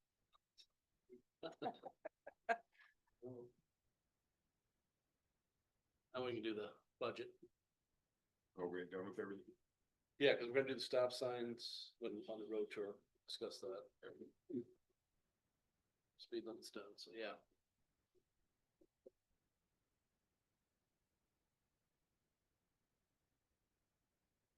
Doesn't look like anything out of the ordinary here. No, The machinery, what are we buying this year? I was looking at trying to buy a new paver, White. a new shoulder machine. Maybe just like some shoulder. Is that, just for my own personal, is that like an attachment or is that a separate machine? It's an attachment, just, you can either get it for a skid loader or a loader. We Okay. went and looked at one and, looked like it was a little too heavy for a skid loader, so just put on the front of the loader. And I got an auger up there and then you just push the truck and pulls right in and then drops out on the road and then there's a screed right there and just levels it off and Okay. doesn't look like much cleanup, no grooming or nothing after it and Oh, awesome. leaves it really nice. Looks good. Sounds good. Thanks. And then, the pickup, thinking about a new pickup, we got a 1998 Chevy, like to get rid of and then, get rid of my pickup. Get a new one. But if not, no big deal, we can buy it here. This is probably a year we can get by on anything. Yeah. Want to. And, the paver, I had Cat come down and do an estimate on it, what we'd get for ours for a trade-in. Ours is only estimated at 30,000. So I don't know if it'd be, if we do approve getting a new paver, I don't know. We trade it in or if we put it on the auction, seems like we've done pretty good on the auction. So I guess it's a gamble that takes, but How has the price for new pavers changed in the last 2 years? Like, how much would it cost to get the same one like 4 years ago? I could. I'd find out. Just wondering what the demand might be, maybe for the used ones. If the new ones are spiking in price, then people might be more interested in picking up And then a beat up one. the reason with this one, it's a littler machine, it's tracks, and then we got the tire one, and then when we put the tack oil down, you get on a little bit of a hill, next thing you know, you got asphalt behind you, machine starts sliding, and then you got that asphalt where it's messing up and where the track is, just keeps you solid. And then, electronics on this one, I think it was like 30,000 for just electronics. Right now we're on the top count, and it's just a reader on the outside with a wire coming down. And then like if we get like a dip in the road, we gotta put some twine down so it reads off that.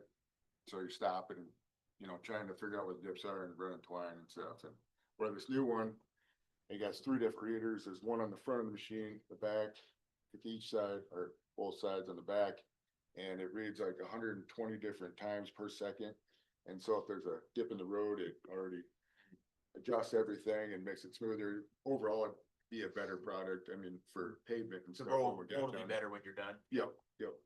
And be less time jumping out, if you don't have the twine, then you're putting asphalt down, you're down in the ditch, looking to see if it's level, just kind of eyeball it before you go over it, so the readers read good and stuff, and so you just keep on putting that dip right back in the road. That was something, at the local highways conference, it really sounded like the quality of the application on a road, it really determines the lifespan, so you can get some savings by just having it put in right the first time, so.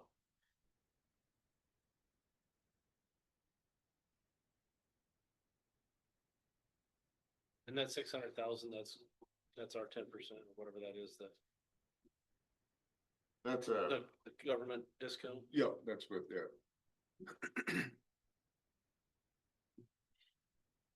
So that's included in your budget here, right? Yeah, this is what represents that. Okay. 760, right? Yep. And then you've got a breakdown for the 3.1 mil in there too. But, like the road widener, the pickup, I mean, if we have to, I mean, we can push that off till next year, but the paver would be nice to have.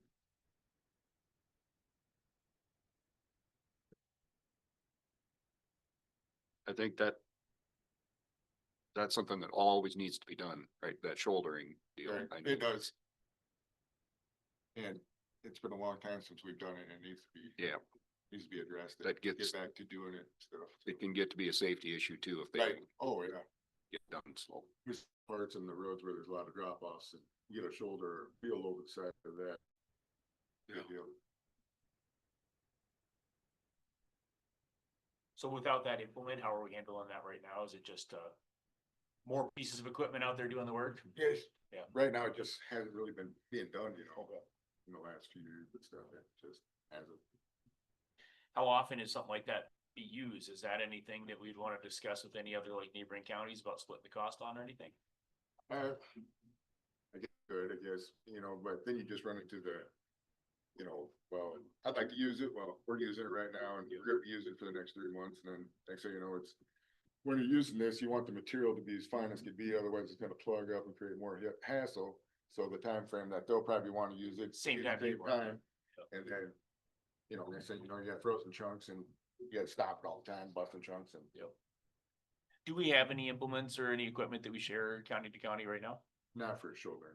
Or well, I guess, throughout the department, like, is there any highway equipment you guys borrow from any of the neighboring counties, or do they borrow anything from us? Well, occasionally, or- Turner County borrows our wheel rollers, our rubber tire rollers. About the gist of it right now.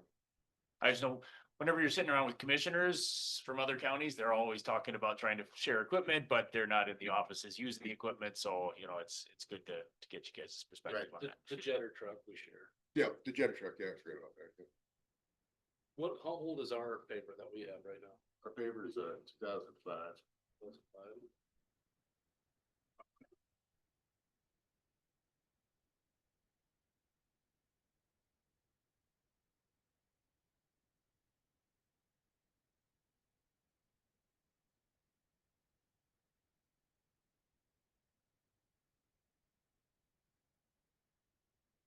Is this one that you're proposing, is that an F or a? It's AP 65. Yeah, 655, but is it an F or a FL? Remember what? Sorry about Just looking at used ones. Seeing what they're. I think ours is at AP. It was an AP, you said? AP 655. Yep, I think ours is AP. Right, this one, but they're either a straight 655 or they're an A, B, C, D, F or an FL. The used one or the new one? Well, the one you're looking for at. sure. Oh, okay, okay. And then But I was he's wondering what. which one wanting you to would- compare prices on what he's seeing, so.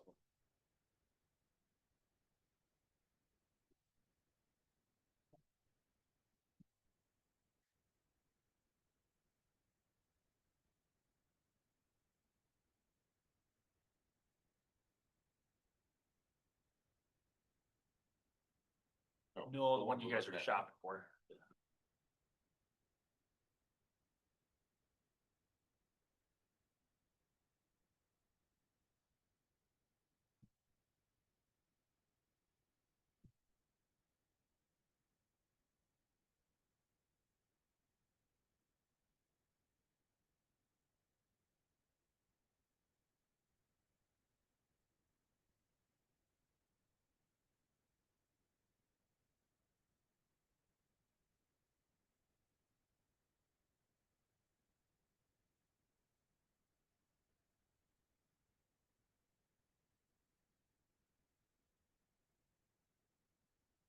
What's the dollar line between us and Canada? Anybody know? I'll look it up. It's been fluctuating. Yeah. Well, I happened to find one. It's a Two-thirds. 21 with 600 hours on it. They want 340,000. 2/3. When I was up there, the exchange rate was pretty good. Yeah, today for us. it's 1 to 137, so the exchange rate is favorable. All right. Well, they want, yeah, so, yeah. We have to pay a tariff on it when we go across the border. We'll do it at night. I mean, if it's an option, I don't know. It's just lots of Montana. A good used one, I don't know if that's 600 hours, it shouldn't beat up, should it? 600 hours, I think so. But you never know. Yeah, it's, yeah. So I sure like that idea, at least hunting around for used. Well, I mean, used ones, if you can find a good used one, I know a lot of this construction equipment, it all depends on who's running it. Right, right. And that's the big thing right there. So, but yeah, we can definitely look. It's not an issue.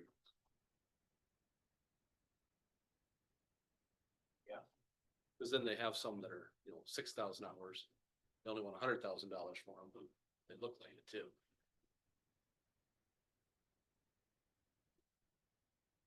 And we get no warranty if we buy this used one.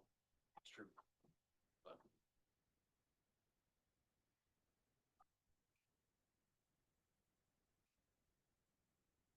anybody have any other questions?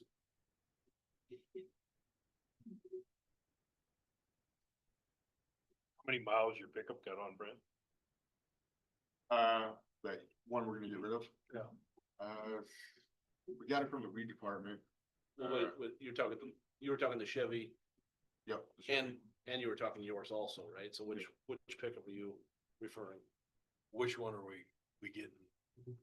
You wanna get two trucks? No, I want to help mine, get rid of my truck, I'm sorry. And then, yeah, then surplus, the weed pickup or Oh, pickup. and then you know. yours goes.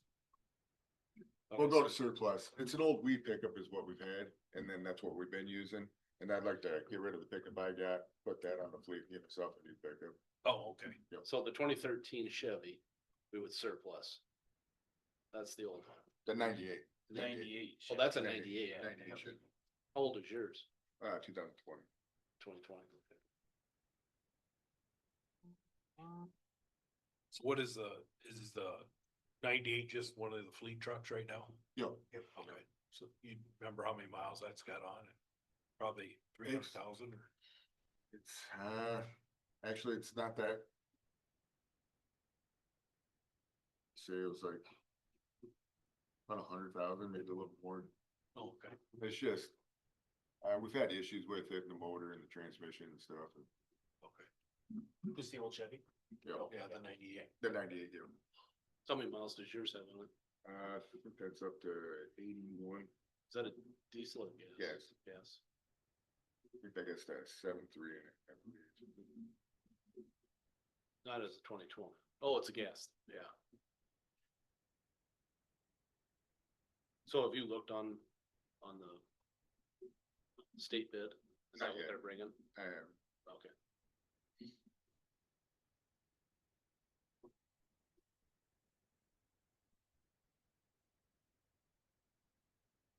Any other questions? Thank you. All right, thank you. You guys have a good day. Thanks, Milton. Mr. Chair, can we have a 5-minute recess? Yeah, All right. take a recess.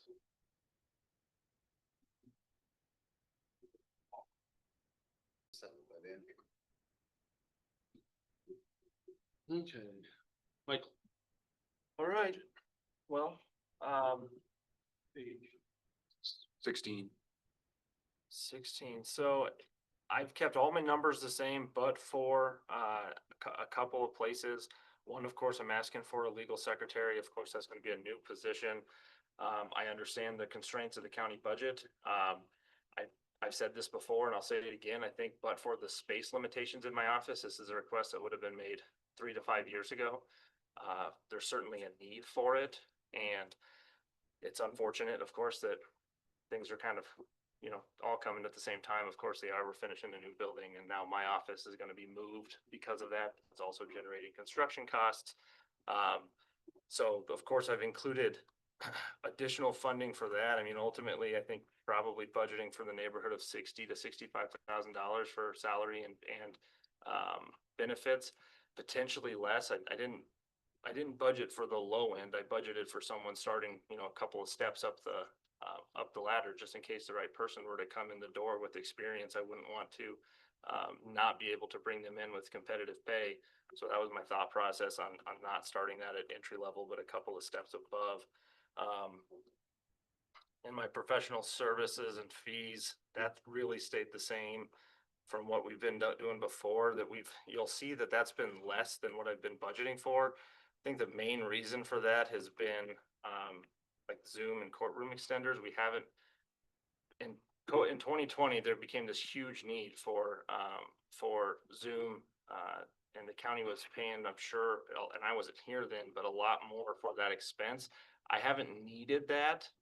All that being said, I've kept it in my budget because there always is potential for an opportunity where I need to have Zoom for hearings, especially like grand jury hearings. If a witness is, let's just say, if someone's a victim of a crime, they live in Tennessee, and it happens while they're here on vacation or seeing family, and now they're gone back to Tennessee without having some amount of ability. I haven't needed it, so I don't have a current plan in place, but that need could come in at any moment where I need to start thinking about those expenses. So, I mean, I theoretically could probably cut $500 off of my professional services and fees and be okay. That would be about what I could do probably there from where it's at right now. Supplies and materials, I maintained it where it's at. We've been hovering right where we're at. Of course, moving into a new location, I thought about increasing that because we might need more paper and more pens and more highlighters because we're gonna have potentially more staff and more room, but I think we can probably get by with where that's at today through 2026. Travel expenses, you guys have given me authority to kind of increase a little bit over the last year or two. And, you'll see the 2025 year-to-date number. There's more that needs to be included. I think we're just a little bit behind in getting those in there because we went to conference in May. So that's gonna increase pretty substantial from what you see. We'll have some trainings coming up later this summer and this fall as well that I anticipate. There's also really good quality training from the National District Attorneys Association. The problem is those aren't statewide, those are more regional or across the country. I talked to you guys a little bit last year about like the leadership conference that I would have a lot of interest in attending. That problem is that one always sells out. And last year and this year it falls on an important circuit court date that I just can't make sure that I'm available, that I can attend. So likely wouldn't be able to attend, in fact, because of that. So there's other opportunities, and since it's been now 15 months that I've either been training or understaffed an attorney. And so, once we get up to full capacity, the ability to go get more quality training will also present itself, in a way that we just haven't been able to let Caitlin or I be gone for large periods of times for trainings, just given the constraints, with either being at 2 attorneys or 2+ training. So I anticipate that, I think that $5,000 number holds steady still. And once we're up to full staffing and there's more availability for trainings, it's gonna be important to get them there. The other caveat to that is that the South Dakota Bar Association just formally voted and requested that the South Dakota Supreme Court put a mandate on continuing learning education on attorneys. We're one of the few states that doesn't have CLE requirements for attorneys. And with this request at the bar convention, it is at the authority and discretion of the Supreme Court, but I imagine it'll be fairly persuasive to hear that the bar itself is requesting a CLE requirement. So I'm not sure what that'll look like, but training may, although I've always found that it's important, it may also now become mandatory. I expect that it's going to. The only other real place you saw an increase in my budget would be to equipment, and that's mostly because of the anticipation of a new staff member and the need for things like scanners and computers that we're gonna need to add another.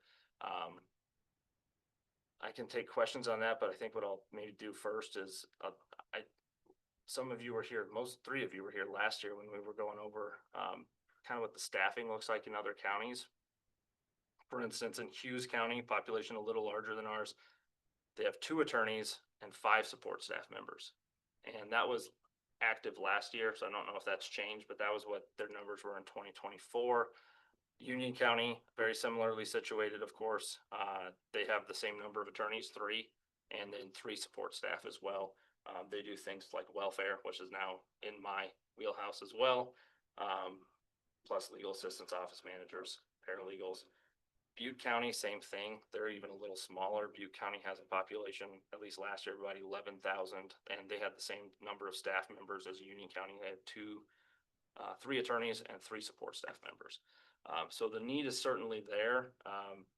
You know, I think that being at 3 support staff members is appropriate. I mean, I've told you guys this before, paralegals who are trained specifically in that work, and we pay them as a county. We recognize their credentials and give them a pay raise for that, but they're spending, I talked to Victoria and Linda, and I think they would both say between 20 to 40 to 50% of their time answering calls, interacting with public, and doing simple things like scanning that, you know, certainly we don't pay them more money than a standard legal secretary or legal, I think it reads here as legal secretary without qualifications. You know, that's the job that I'm looking to hire someone for. You know, there's a reason why we've got Linda and Victoria hired here with their qualifications, is because they can provide more support for us as attorneys. And right now they're being kind of overwhelmed with other obligations. The other thing that cuts into that is like welfare. Right now, I've been handling that. Of course, as a new task, that's going to come with new trainings and new conferences and abilities to go learn kind of what's going on within the state, within welfare. There's a whole welfare, you know, process, and they've got trainings every year that they put on. The conference does, or conferences that they put on. We just missed it. I think when I found out about it, it was like 3 weeks after it happened in like April or May of this year. This is speculation, but I think the cuts to Medicaid and Medicare may persuade hospitals to approach the way that they've been handling payments of indigent claims differently. That's down the road and it's speculation, but that's a new fear that I think we should probably be contemplating that could ultimately ramp up the need not only for welfare, but also my, you know, specifically with state's attorney obligations.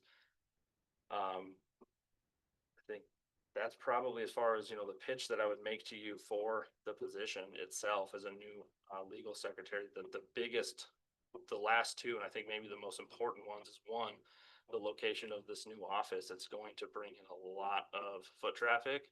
And if we do the overhaul the way that the treasurer's office is kind of under contemplation right now, it's really to eliminate a window other than my window in that current public hallway of the existing public safety center. And I anticipate, you know, that's going to just generate a lot of foot traffic, people looking for the auditor's office, or the treasurer's office rather, eventually. But even on the, we all know the first couple of years or 10 years, it's gonna also be people looking for law enforcement that doesn't realize that they're gone. Plus just the day-to-day traffic that I'm gonna have. So that's going to increase the number of individuals my office has contact with, fairly significantly from where it's at today. And then the last one is, the need currently exists, and right now the county's not funding a youth diversion coordinator. We're now just started year 2 of this juvenile diversion grant, which means, and at the end of that 3-year grant cycle, if it's going to be funded, it's going to be funded 100% by the county. I don't have numbers to give you today on what we did in that fiscal year as far as successful youth diversion, or what that's going to look like as far as reimbursement.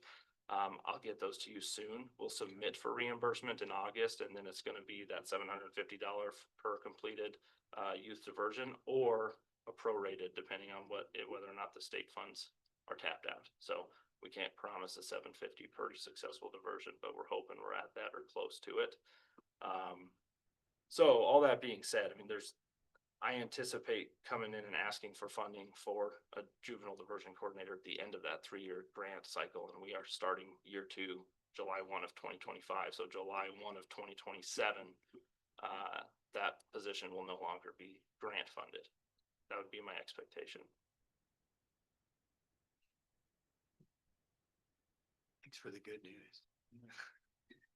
So that's the news. And I do know, if you've got people that are trained paralegals, doing deep research, I do think that you probably get a lot of additional efficiency if they are not incessantly interrupted throughout their day. Absolutely. And maybe enough to hold off getting a second attorney. Yes, longer, correct. because they can, That's really the benefit of having a trained paralegal, someone who also has skills in researching, skills in drafting documents in a way that a trained legal brain can do. And that's why they both went and received a paralegal degree, is in order to do exactly what you just mentioned. And right now, neither one of them do that. They don't have the timing in their day to actually hone into that skill. I've worked in offices where your responsibility is both to work in your computer and picking up the phone every time it rings, and man, it really does. Terry, you know all about that, don't you?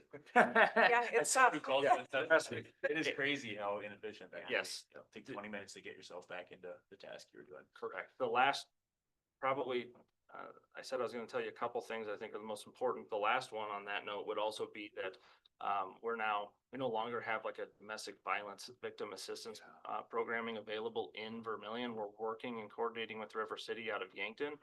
But again, because of federal grant reductions, it's kind of unknown where that's gonna permanently go. They would like to have a bigger footprint in the Vermillion area, but right now that's just, I think that they have good intentions, and I think it's possible that will happen.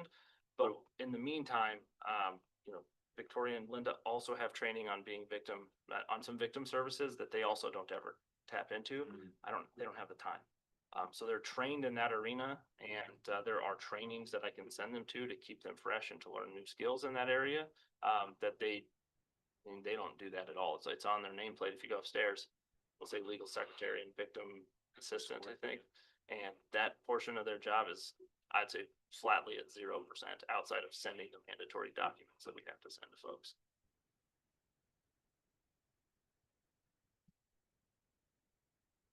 Is that continuing ed gonna be for all 3 of your attorneys? It'll be for every attorney in the state of South Dakota. Oh, private practice also? Correct. They can't be happy about that. It was a contentious vote. If you go and find what the vote was at the bar convention, it certainly wasn't unanimous. So do the judges have to follow continuing ed then too, since they're lawyers? I don't know. I don't know. They are still members of the bar. So I don't know how other states have ripped. I don't know if they caveat that out, but there's bar conventions, and we go to state's attorney conventions. The hope is that most of it can be attained there, but we just don't know what that's going to look like. And if there's ever a day where, God forbid, somebody's sick or on maternity leave and they don't make it to state's attorney conference that year or this year, Judges Conference traditionally takes place the same week as State's Attorney Conference, and it didn't this year. So there were counties in the state who did not attend State's Attorney Conference this year because judges were holding court. So the hope is that most, if not all, of our required CLEs would come at State's Attorney Conference annually, but there's just no guarantee that that can happen. And if it doesn't, then we'll really be scrambling. But that means you all have to go. Exactly. So how does that? Well, exactly. Traditionally, we've been able to make that work, but not every year. Yeah, it wasn't a big deal to miss before. No. As it will be if they make the requirement.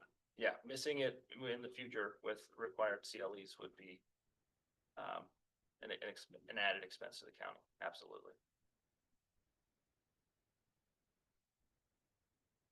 You guys stop making so many new laws every year. You just have the same ones to work with and it Yes. wouldn't be all this fighting. all the time. Yes. That's- Yeah, add one. Somebody told me if they add one, they should take two off. There you go. That's even Yep. better. You gotta talk to the legislators about that one too. I'm not against that. You know, and the other thing is, Andy brought it up too, is, you know, he's got a new detective now. That position's been filled. The police department's at 3 detectives.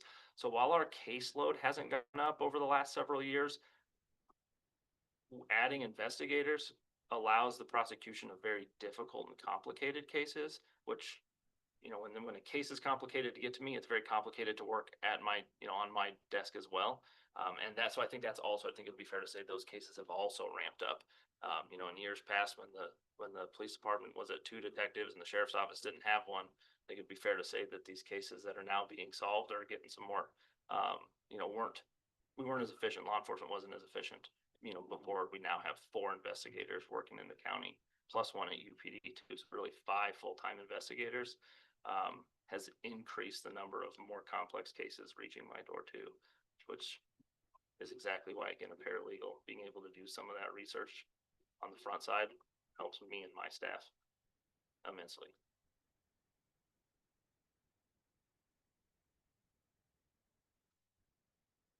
But this is just yours, this is everybody's budget.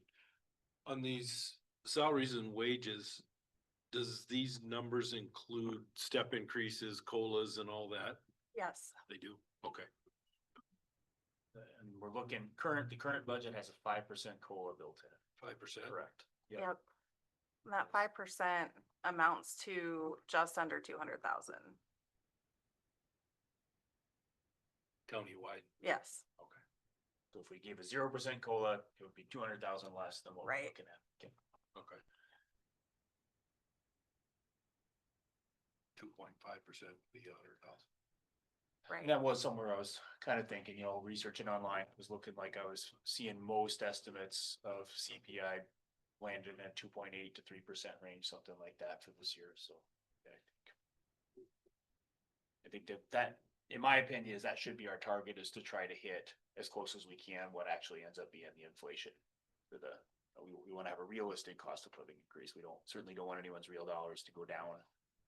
But we also can't afford to probably go beyond that much, especially, you know, so we did the 7%, across the board, reset of the matrix, which I think can give us some confidence that probably we're starting at a pretty realistic baseline for 2025. So that's my take on that, but I know that doesn't solve all the problems.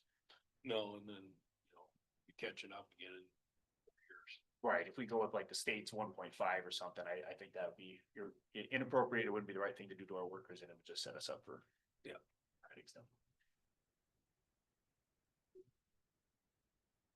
The only other thing I'll add, I guess, as to my budget, I made some notes, was same thing on, you know, the JDC budget. It's absolutely volatile. We have no idea what it's gonna do each year, but the one thing we're doing again with this grant funded diversion coordinator is having conditional release. So we are seeing, we've already done it 3 or 4 times in the county since we implemented it a few months ago, where a child who would have otherwise likely been placed at JDC even for a short period of time is being released back into the community instead with the parent or guardian and having direct contact with the juvenile diversion coordinator day one. That's a service that can't be provided without a funded JDAI. juvenile. Is that something we coordinator. just started our first pilot attempts at? Correct, in the last 6 months. And has anybody made it successfully through? It has a high success rate across the state, over 90%, and I think we may have had one of the 4 not have a success with it, and I'm not even sure if that's true, but it's been done across the state, Minnehaha, Pennington, larger areas, Cottington, Lincoln, and its state numbers have shown 90% rate of not sending that child to JDC during the proceedings. Proceedings. Right. And what's the approximate time frame for one of those to get to completion? Oh, those, well, once, if we do diversion, it's 120 days. If you have to, from the time that you do like the initial intake, you have 120 days to successfully divert a child, or the case has to be returned to court. Okay. So, and if it goes to the court system, it just depends. If it's truancy, a kid, if they don't want to do diversion, then they say, I don't, because they have to choose the diversion route. If they say, no, thank you, they can walk in, and traditionally the judge is going to say, you either do so many hours of community service or you pay a fine and then start going to school. And we all know that doesn't work well. And oftentimes they just admit right there, day one, first time they see the judge, they'll say, I'll take $100 fine and admit to not going to school. And so those ones sometimes go quick, but obviously, a juvenile case could include something like an aggravated assault, and that Yeah. could have all the complexities of an adult case, but with a 15-year-old defendant. So, those cases probably aren't being diverted to start with, something like that serious level. And then it's gonna go through the court system, and it could take. What are some example crimes that we would be keeping out of juvenile detention utilizing our JD? Yeah, so what would be some of those charges that the kids would be The facing? conditional release, you'd be looking at, so they give what's called a RACE score. When law enforcement calls JDC, they go through a list of questions. The intake officer at JDC asks a bunch of questions that prompts the question to then receive a qualitative score. And then that score, quantitative score, so there's these questions that the intake officer asks. A lot of it has to do with what was the crime. And then they also ask, what's the runaway history of that child? Then they also look at this juvenile system itself in South Dakota. And based off of the number of offenses and what they categorize as misdemeanors or felonies and violent or nonviolent, that itself is also part of the RACE scoring. And so you ultimately end based off of the intake interview that the officer does with the intake officer, plus what the intake officer at JDC is looking at as far as like criminal history, juvenile criminal history. They score that child, and that child will either score in the category of release or detention. And so oftentimes for something that's going to be the reason why a kid may hit detention, it's probably going to be because of their past more often than not. Runaways, plus, the amount of times that they've entered into the juvenile system itself in the last 2 or 3 years. And so you could have something as minor as like trespassing, but because of the child's history, their score is so high because of like a parent is unavailable, generally speaking, to take them, or their history itself is so egregious that in itself really skews what the score is. So it's not really necessarily what the crime is; it's more about what the history is.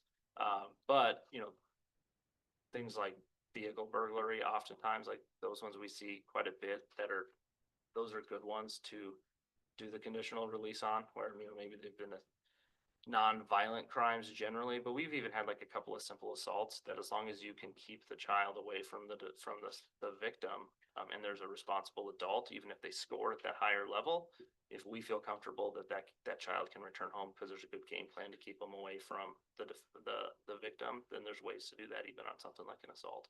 So this would fit in that, so after that score is generated, you would have some people that have scored to be incarcerated, and due to our program, we get to determine then actually, some of these people we're going to, despite that score being high enough to justify incarceration, we're gonna put them into conditional release. Correct. Did I Yes, understand and so that? law enforcement is trained. We went through a training with all local law enforcement.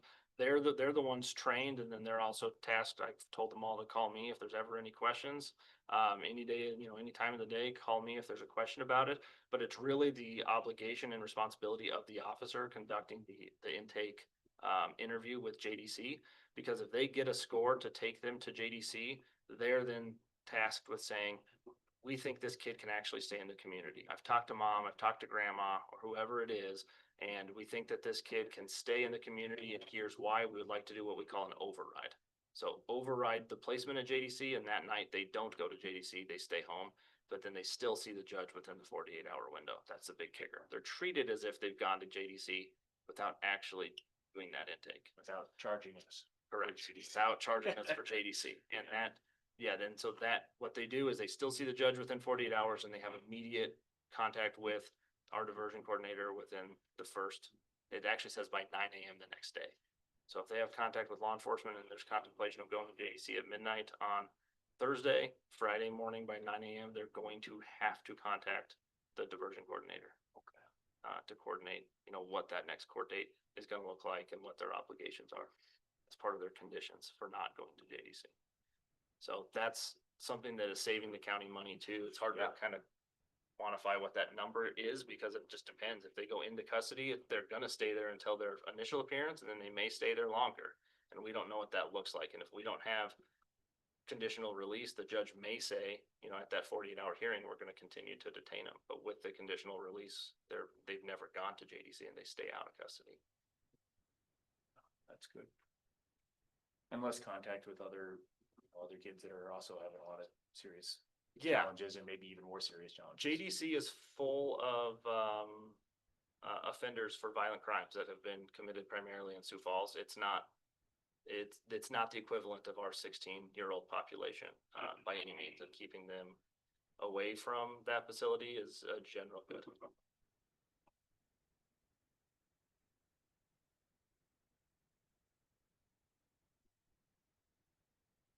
Any other questions for Michael? Thank you. You're welcome. Gary, Well, let's start with the election budget. let's not. That one is, it is gonna be higher this year because election years always are considerably higher. So if you compare like my 2026 request, probably it's going to more be reflected in the 2024 actual numbers on that spreadsheet. In 2024, we had a part-timer that came into the office. Linda Manning was really good about that. Came in a few hours a day to help us out with the absentee voting. And then we did have an intern from the university. Would like to try to do that again if that's a possibility because it worked out really well. And he was actually just hired by the Secretary of State's office. So it worked out well for him too. But I budgeted for 4,000 for wages for that, just in case I can't get someone from the university. Then moving down to like the professional services and fees, those are gonna be fairly close to the same. I don't anticipate raising the poll worker pay. We just did that not that long ago and we're still really comparable to other counties in the state. So I think we're in a good spot there. Publishing, not sure that will be enough. It just depends on the size of the ballot. So that's always something that we can't project real well until that time gets here. But they are talking about maybe having a lot of ballot questions this next time. So we'll see.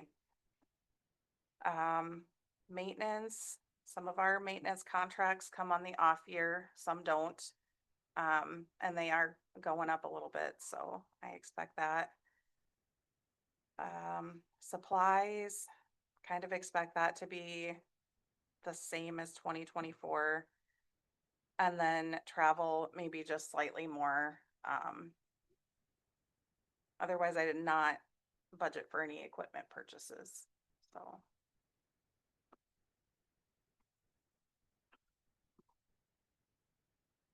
I went through that kind of fast, so if you have any questions.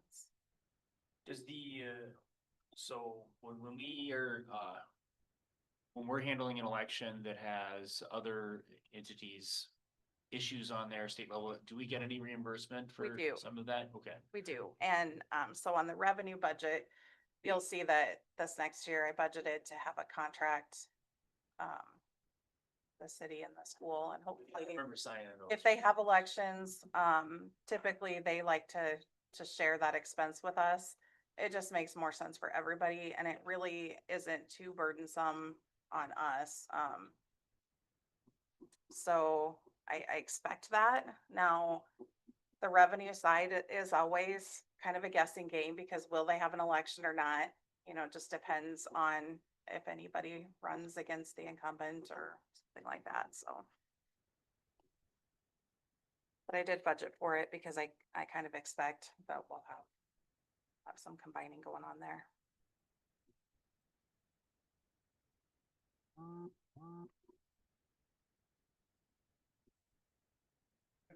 Is the elections line different that's on your auditor page, isn't it, or? No, it's two It- pages. Page Oh, okay, I was just Yeah. like, I'm looking and I know. I Different was looking page. at it. Thank you, It is a different budget thank you.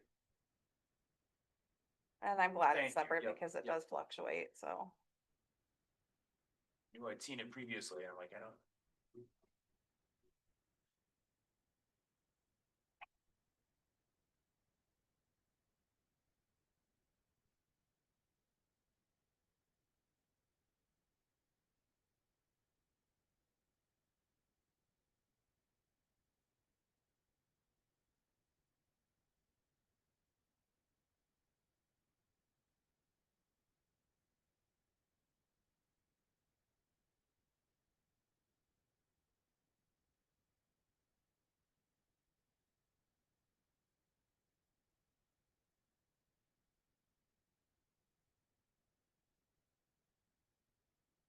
Any questions on that?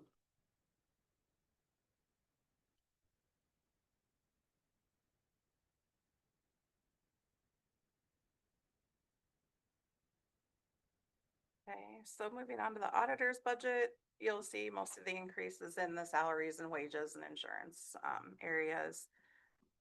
It's pretty much where you'll see everybody increasing theirs. I did increase the professional services and fees just to be a little bit more in line with what things are costing.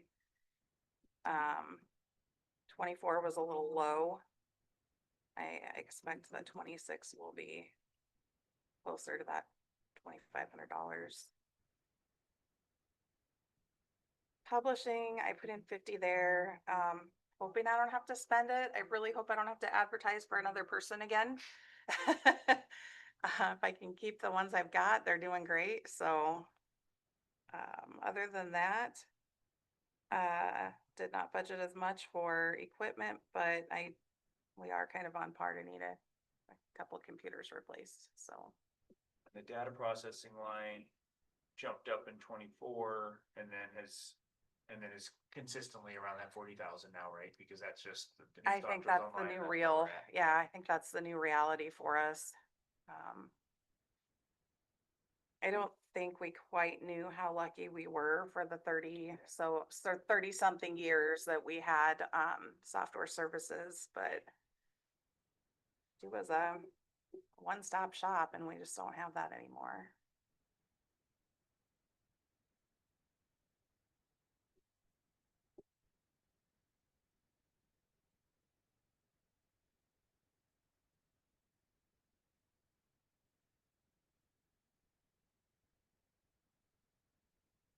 Yeah, and then how do utilities work throughout the building? So does everybody divide out by like square footage or something around it? So the things like the gas and electric are all in Scott's budget for the courthouse, for the facilities. Things like the phones, each individual office pays based on the number of phones that they have. Okay. And, fax machines, things like that. So. So that's what we're seeing in the utilities line Mhm. on the department heads pages? Yep. Yeah. Yep. Because that's kind of a hard one because everybody needs something different. So we, just historically have split that out between the offices. And we don't have Scott on the agenda today, right? Right, next time, yeah, next time.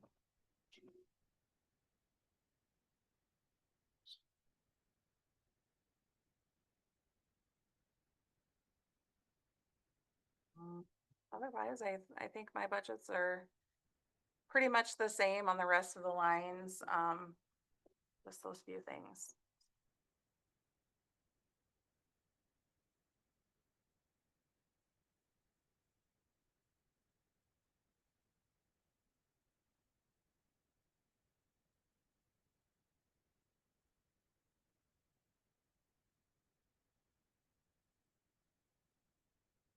The,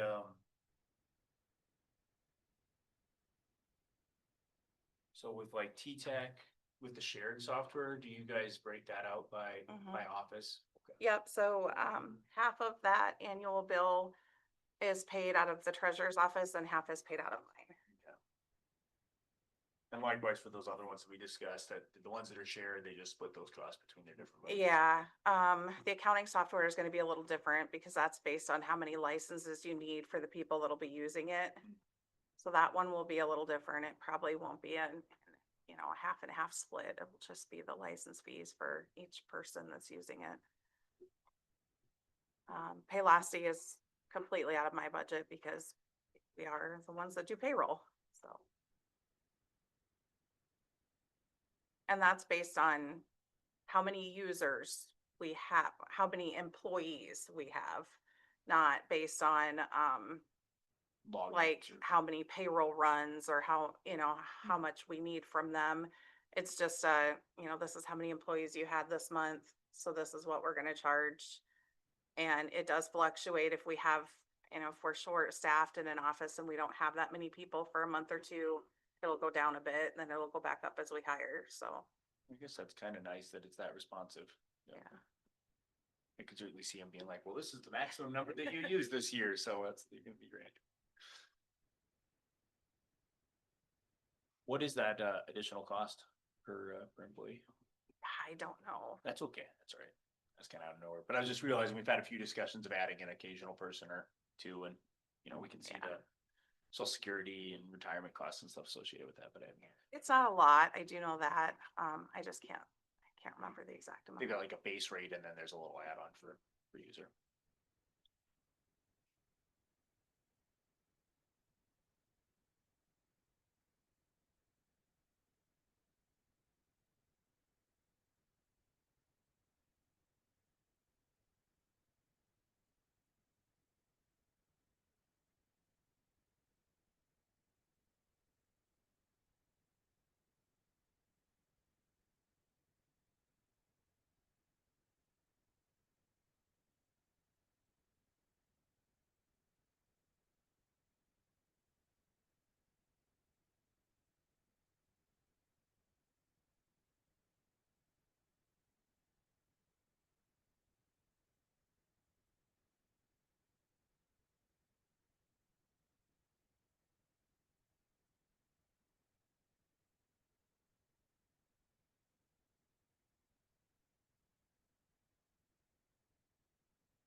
Questions for Gary?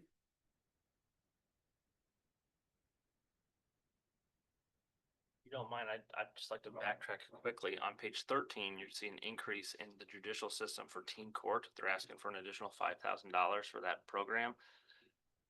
It's my understanding that I think this teen court is going to stop being funded eventually.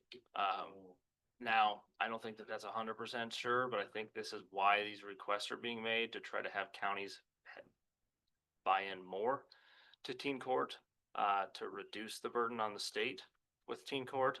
Now, kind of the offset of this is that increase with successful juvenile diversion from 250 to 750, I think is the rationale. Because traditionally, my office only offered teen court as its juvenile diversion program. We were doing that even before we got the case management and JDAI diversion coordinator. So that teen court was in place before myself and Boys and Girls Club requested this grant that started last July. So we were working within teen court. But you're seeing, and like right now, so when Rob Marlowe, who was our diversion coordinator, left Boys and Girls Club a few months ago, we had about 2 or 3 kids left on teen court who were at the tail end of it, and we were ending the school year. So we made the decision to kind of triage by letting them finish teen court, their obligations, and then not putting anyone else, any other kids on teen court. We're putting all of our diversion kids on case management, which is where they meet individually and have a tailor-made plan with the juvenile diversion coordinator. Teen court is a much more public event. You come into the courtroom with your peers, people who are on the program or who have successfully finished it and come back and volunteer. And you kind of have to go through what your wrongdoing was. Generally speaking, those are gonna be like tobacco violations and things like that. That we put the kids through teen court instead of case management. So I think it's important because I like teen court. It does serve a purpose, and it's especially good for some of those cases where having like accountability to your peers can be really beneficial, where case management, it's all one-on-one, it's very private with you and your juvenile diversion coordinator. But the day may come where teen court just isn't sustainable, given the cost increases, when we also have to pay for the expenses related to an actual juvenile diversion coordinator. So it's my intention to begin providing teen court again as a service as the school year starts up in August. And the juvenile diversion coordinator, Lindsay is her name, she's the new Rob, she'll participate in that. That's one thing she will do in her current role. And what we were paying for as a county before was Boys and Girls Club to just do that. So they were operating, if you would, in some amount of diversion programming in Clay County. Just the Boys and Girls Club was working within teen court. So this program, what we now have is a more comprehensive juvenile diversion coordinator that does the conditional release from JDC and then also case management. That's separate from teen court. So I'd take any questions on that. I hope I clarified that and didn't make it more confusing, but essentially it's going to become less funded, which is why you're seeing this request. And I think with having a currently grant funded juvenile diversion coordinator full-time, it's possible to eliminate teen court.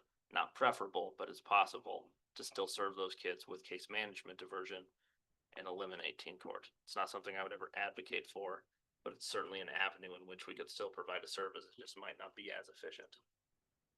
And so this is an increase ask of $5,000, but you anticipate that going forward, there will be much larger. If we're gonna keep it going, it's gonna be a lot more than that. This is sort of a step. I think you're gonna see, Step yes. towards us bearing a little If you more look at cost. 2022, it was 3,500 and Yeah. 20, and that's what it was budgeted for. Yeah. 24, we moved to 7, 25, we're at 7, and now the request has been made for counties to fund it even further, up to that 12. So What we're is the- already escalating. What's the cost that's borne by the state right now? I don't know what the percentage is. That's a good question. I don't know the answer.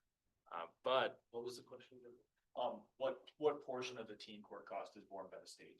So how much is our current local match essentially, like, as it creeps up more and more, but just curious. yeah, Does the city participate in this? it's not the city because every charge comes to the state's attorney for prosecution, even juveniles. So most of the work, that I deal primarily with the city of Vermillion Police Department, right? Most of my cases I prosecute are city of Vermillion, but how everything is set up statutorily, it's county state's attorney. So but I do expect it'll continue to rise. But in your opinion, you think it's a better program than having the one-on-one with having the peer? It just depends, a case like, juvenile, the big one we deal with these days is like children sending, explicit pictures to one another. We call it juvenile, like sexting. Those cases are very inappropriate for teen court. We want to keep that in a case management situation where they can have one-on-one conversations, interactions with the juvenile diversion coordinator, and they're not broadcasting everything to their peers. A lot of times those come in like, high school kids or middle school kids sending messages. It's usually like being used as essentially blackmail. That's oftentimes how that kind of manifests itself, unfortunately. So those type of cases we don't want to have in teen court. It's not appropriate venue for them, but like a theft case, somebody who's grabs a iPad that was left at the pool, be probably good for them to be accountable to their peers. You know, a 14-year-old have to come in and kind of admit what they've done, and then have their peers who have also probably been in their shoes, kind of tell them, hey, here's what you need to do to be better. And so that accountability, peer-on-peer accountability serves a purpose, and that's why I advocate for teen court. At some point, though, the expense could become so, it could become so expensive that if we're gonna continue to fund case management and JDAI, conditional release, full-time diversion coordinator, that person also really can't operate a teen court on their own. And that, those children can still be served with case management. I just think that having the peer-to-peer responsibility, is a value, so I'd hate to lose it.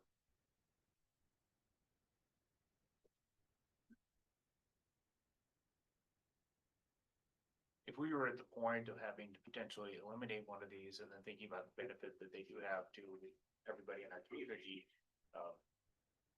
do local counties ever approach municipalities and say, we don't know that we can afford to keep this going, but we understand its value and we think you do too. Would you make a contribution towards it? I don't know. I mean, it certainly could be asked. I don't know if it's ever been done before.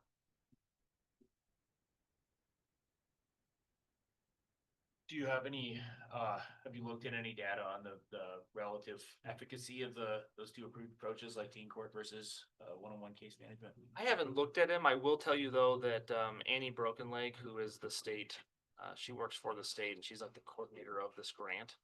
And she is an absolute believer in both programs, as is Kim Morshing, who I think is probably one of the leaders in juvenile diversion in the county, in the state. She's in Pennington County, and they operate both of those programs, and it's because they both serve unique purposes. So I think everywhere you go within the state, you're going to be told, everyone will tell you that there's real value in both programs.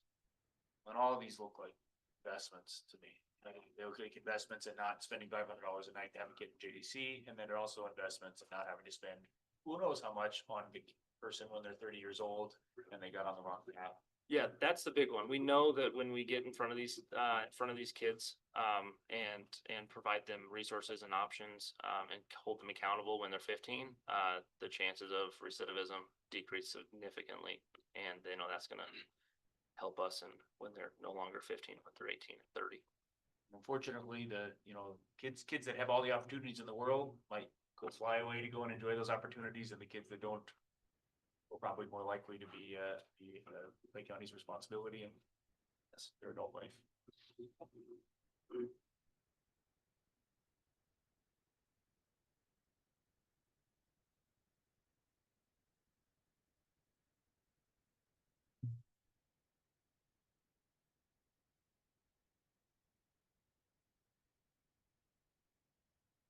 That teen court request, that was from Boys and Girls Club, right? I remember reading a letter from them. Yeah. Detailing what that was gonna get spent on.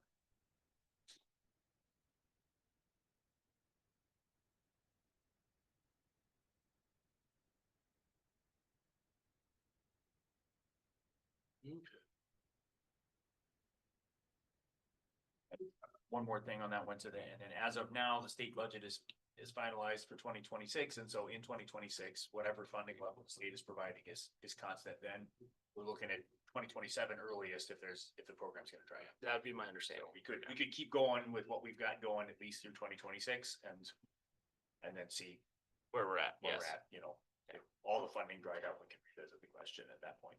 correct.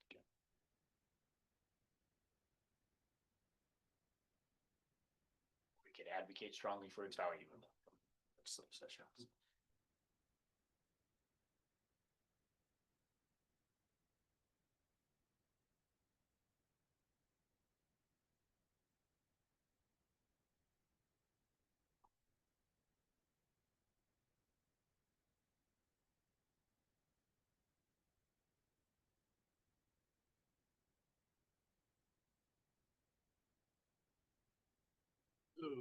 Vouchers.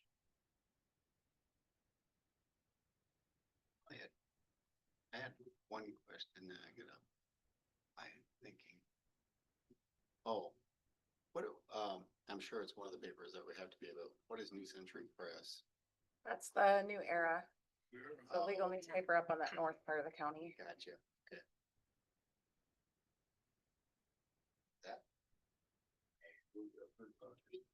Second. I have a motion and a second. Any further discussion? Hearing none, all those in favor say aye. Aye. Pose same sign, motion passes. Budget, 2026 budget discussion and resolution for opt-out. Think we better have another meeting this week. Think we better meet with Scott first. Yeah, I think that's important. So. Mhm. I think that's important. Is everybody available Friday? I could make myself available. Yep. Or what day works? I mean, it's making myself available any of the next 3 days. But I believe Scott's out through tomorrow anyway, so Thursday or Friday would be best. Either day's good with me. Thursday Thursday would be better for me. would be better for me also. That's fine.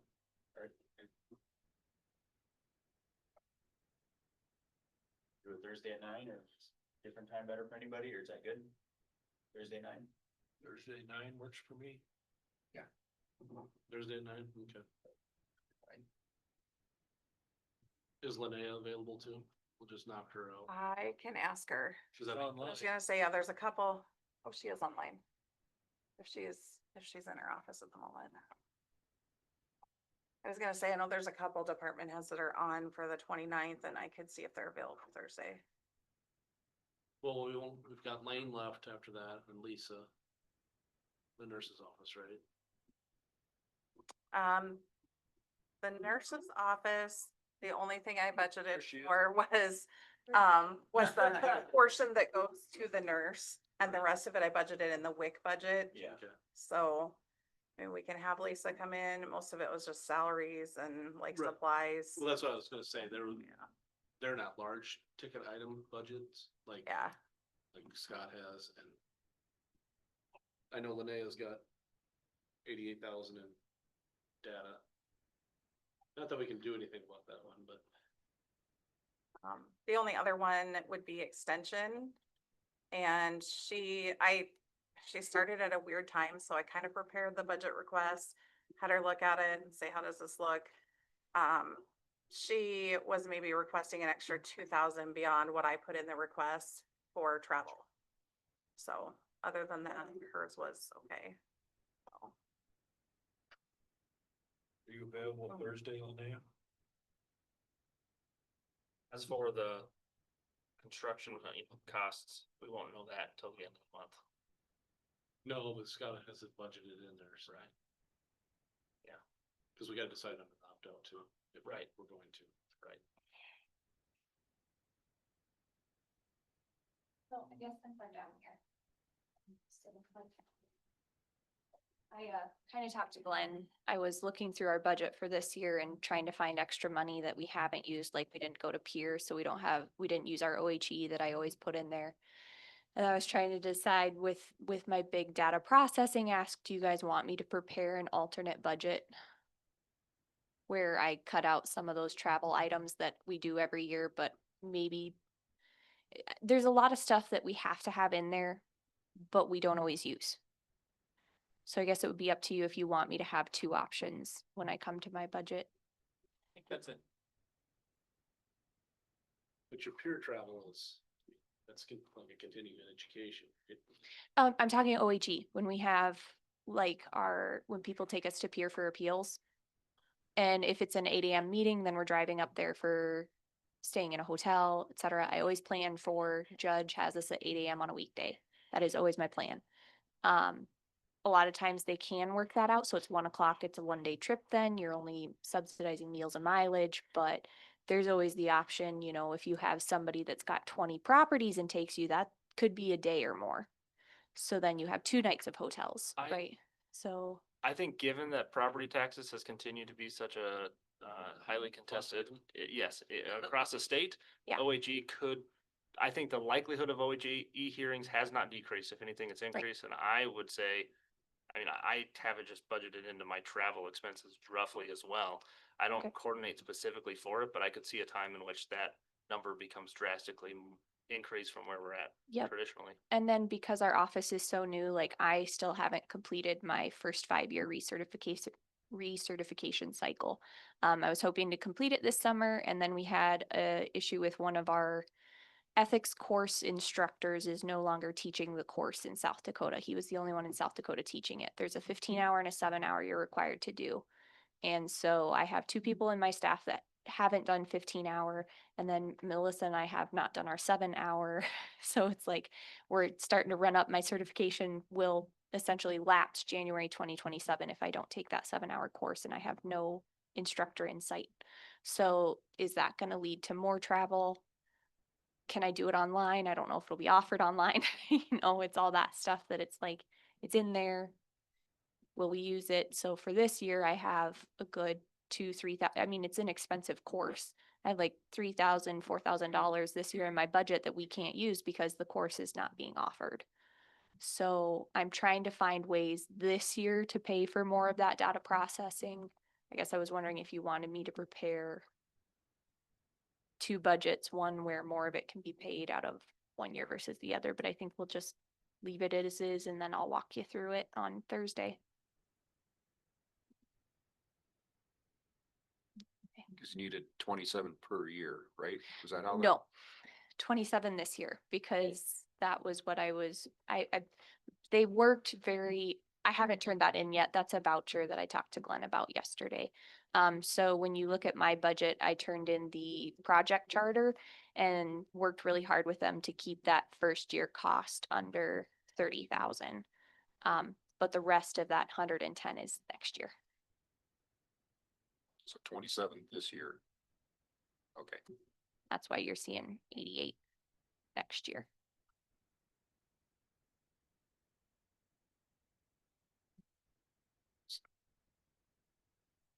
And it's 110. For 20. Oh, wait, whoa. I'm sorry. I'm looking over the wrong. the project charter. Keep in mind, my data processing has lines other than my CAMA tax software. And I can walk you through that on Thursday too. Because I don't just have this one software. I'm not currently operating without a software, right? I'm converting to a new one. So I still have to keep up my current data systems until the conversion is complete. And so there's an extra 12,000 for ProVal, an extra 8,000 for software services and Patty's help. I've got Tracker, which Carrie was right, it's $30 a license. So we have 3 licenses in our office. Can't think without the rest of it in front of me, but my data processing covers more than just converting to my new software. That's just my new software conversion. You expect that to be completed next year? Hopefully. Hopefully. Fingers crossed. You never know. I mean, when they converted to T-Tech, they were hoping that would be quick too. So I'm pushing them pretty hard. So. Good. All right. See you Thursday morning. See you Thursday. Anything for Clay County Park? No. We have a building meeting tomorrow. You can't think of anything exciting in it? I think we reported the most recent, occupancy data checking in 29th December. Okay. Slipping a little bit back from what I was hearing a while ago. Yeah. Anything Anything will occupy that week and then give it to the DH week. We're not moving that week. We're still well on track to be under budget, correct? No plan. And we've checked in with subs recently, make sure everybody's submitting all their stuff, no big surprises hiding out there. There's, punch walks coming up and we'll find what issues are there. So that's generally gonna be cosmetic thing. That should be repaired by the sub, made errors. Whatever happened with the concrete walls thing? We're talking about that tomorrow. Okay. So we'll see. They were working on them, trying to make them look. Okay. What we call it? Consistently. I added more adjectives to it. It's supposed to be consistent. And then, so I think it's unlikely we're gonna hit precisely the bond amount, right? Right, so if we're not looking like we're probably gonna be over, then we're looking like we'll probably be under. And so then the way that works is then we can just apply whatever is remaining, that principal is not used, so we don't finance it. How's that all work? No, we finance the whole amount. Okay, and so then we use some of the principal we were gonna be using for this project to pay down the bond amount, or? But we and then can't do that decreases? for 8 more years. Okay, You so it can't, sits in you the can't account, early pay for 10 generating years. income, interest, Yes. until then? Yep, Okay. and no more than what we borrowed it for. At no more than what we borrowed it for. Yep. Alright, and what was the rate we borrowed at? I know it was averaged a bunch, Four but. I point think it was like two or 4.2. But I was, low 4.2. 4.2 or 4.05 or something. It's right there in that range. so, at least for the next 8 years, our borrowing costs and everything for the jail, as long as we don't have a cost overrun, I don't know. And they just are what they are, and then 8 years out, we may be able to pay them, save a little bit of that. Is that right? Somewhere in there. No, we won't save any. Because our payment will still be the same. Oh, okay. It just won't, if We we would- give money back, it just won't be for the full 30 years then. Right, exactly, so we're saving money, but it's at the tail At the end. tail end. Yes. What did you say, Andy? Well, at some point, the city will pay their share. Yes, I was just gonna ask, are we gonna levy for the entire payment next year? Are we gonna have to do that till the city starts? I would. Okay. When does the city start paying? As soon as we tell them, so, well, the building's gotta get done first before we can tell them a dollar amount. Okay, so when we're ready to move a prisoner in, we know the final cost, and then the final cost allows us to calculate what the city's portion is. Well, and there'll be a lag time too. So he'll be in it before we get the last bills. Okay, that makes sense, yep. And then, So before the end of the year. and do we get to invoice people back to September 29th, and invoice the city back to September 29th for utilizing for the facility being open, or is it just once we get going, we start getting payments? Like if we don't get to 2027 and we haven't calculated stuff out, then we don't. So they'll be on the construction settings that based on. So that's. Yep. Yep. So it isn't that there's not a rent or an agreement. Gotcha. like that. Okay. Not yet. And what portion of the construction costs are they on the hook for? Neighborhood. Is it that much? I thought it was 23%. That's what it was here. So we were basing a lot of the costs going forward based on what the sort of. Okay. But we looked at, they helped us figure out the square footage split. And, based on what is 100% city and then 50% city, they're just under 30. So, of the square footage. And that's figuring hallways, 100%, bathrooms, things like that, all share. So I looked to Mike.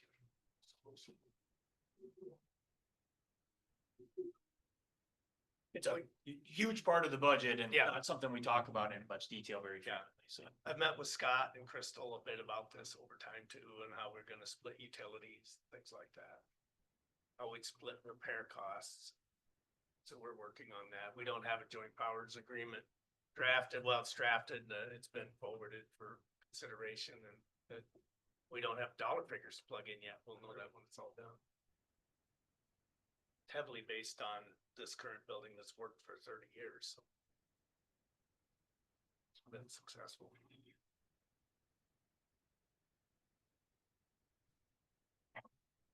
Good. Any other commissioner reports? We have the drone committee on the 3rd of July.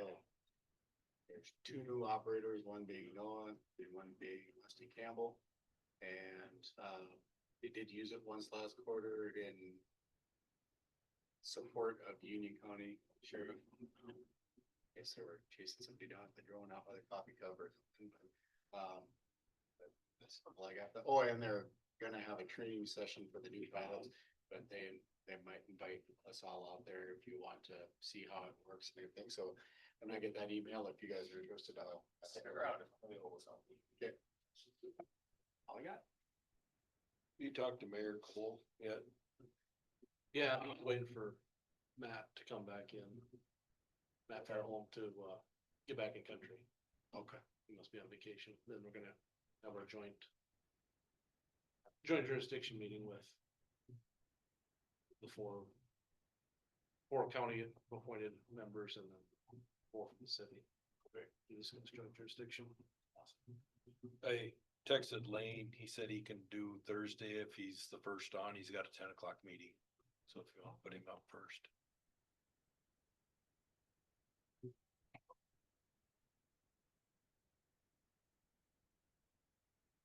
His will be easy. It didn't really change. I was curious about, so the southeast, co-op road improvements, I didn't see those showing up in the highway department. Where are those at? No word yet, so we don't know.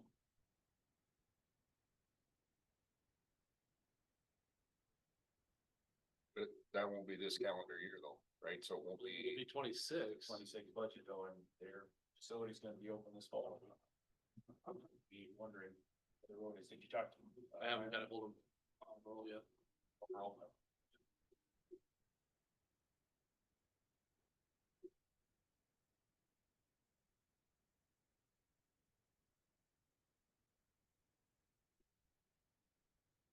Yeah, well, I mean, we can add it in there. It's gonna be. We've gotta make that part of that payment. If you said they wanted monthly payments when we take the loan out. Yeah.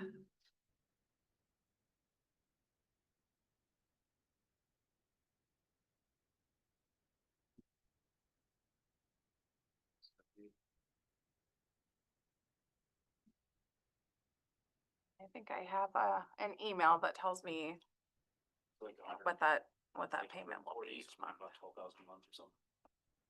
Yeah. It's fine. I can go back and add What are that the written in. agreements that we have with Southeast Farmers? Currently, so we have, None. so we don't have a written commitment, for the financing structure. For the roads improvements, for how they're getting put together, for them being done. No, because order for they're them not to- involved in it. Well, there won't be any, because they're not involved.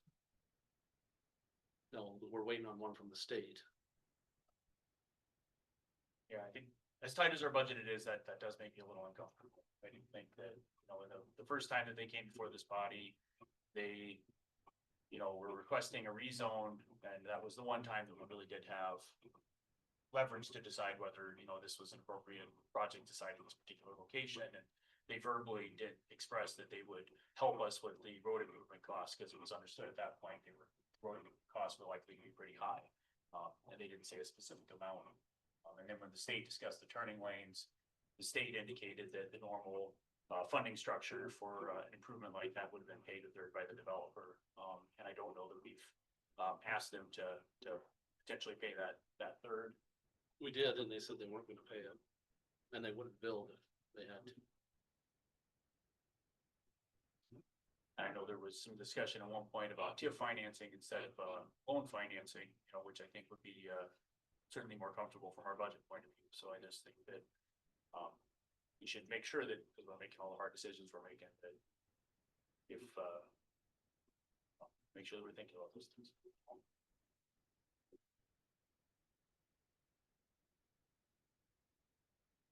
Anything else before we go into executive session? Lean said a reminder next Tuesday, hot dogs. Oh, County. next Tuesday. He always does that when we don't have a meeting. Oh, that's the same day as the farm tour.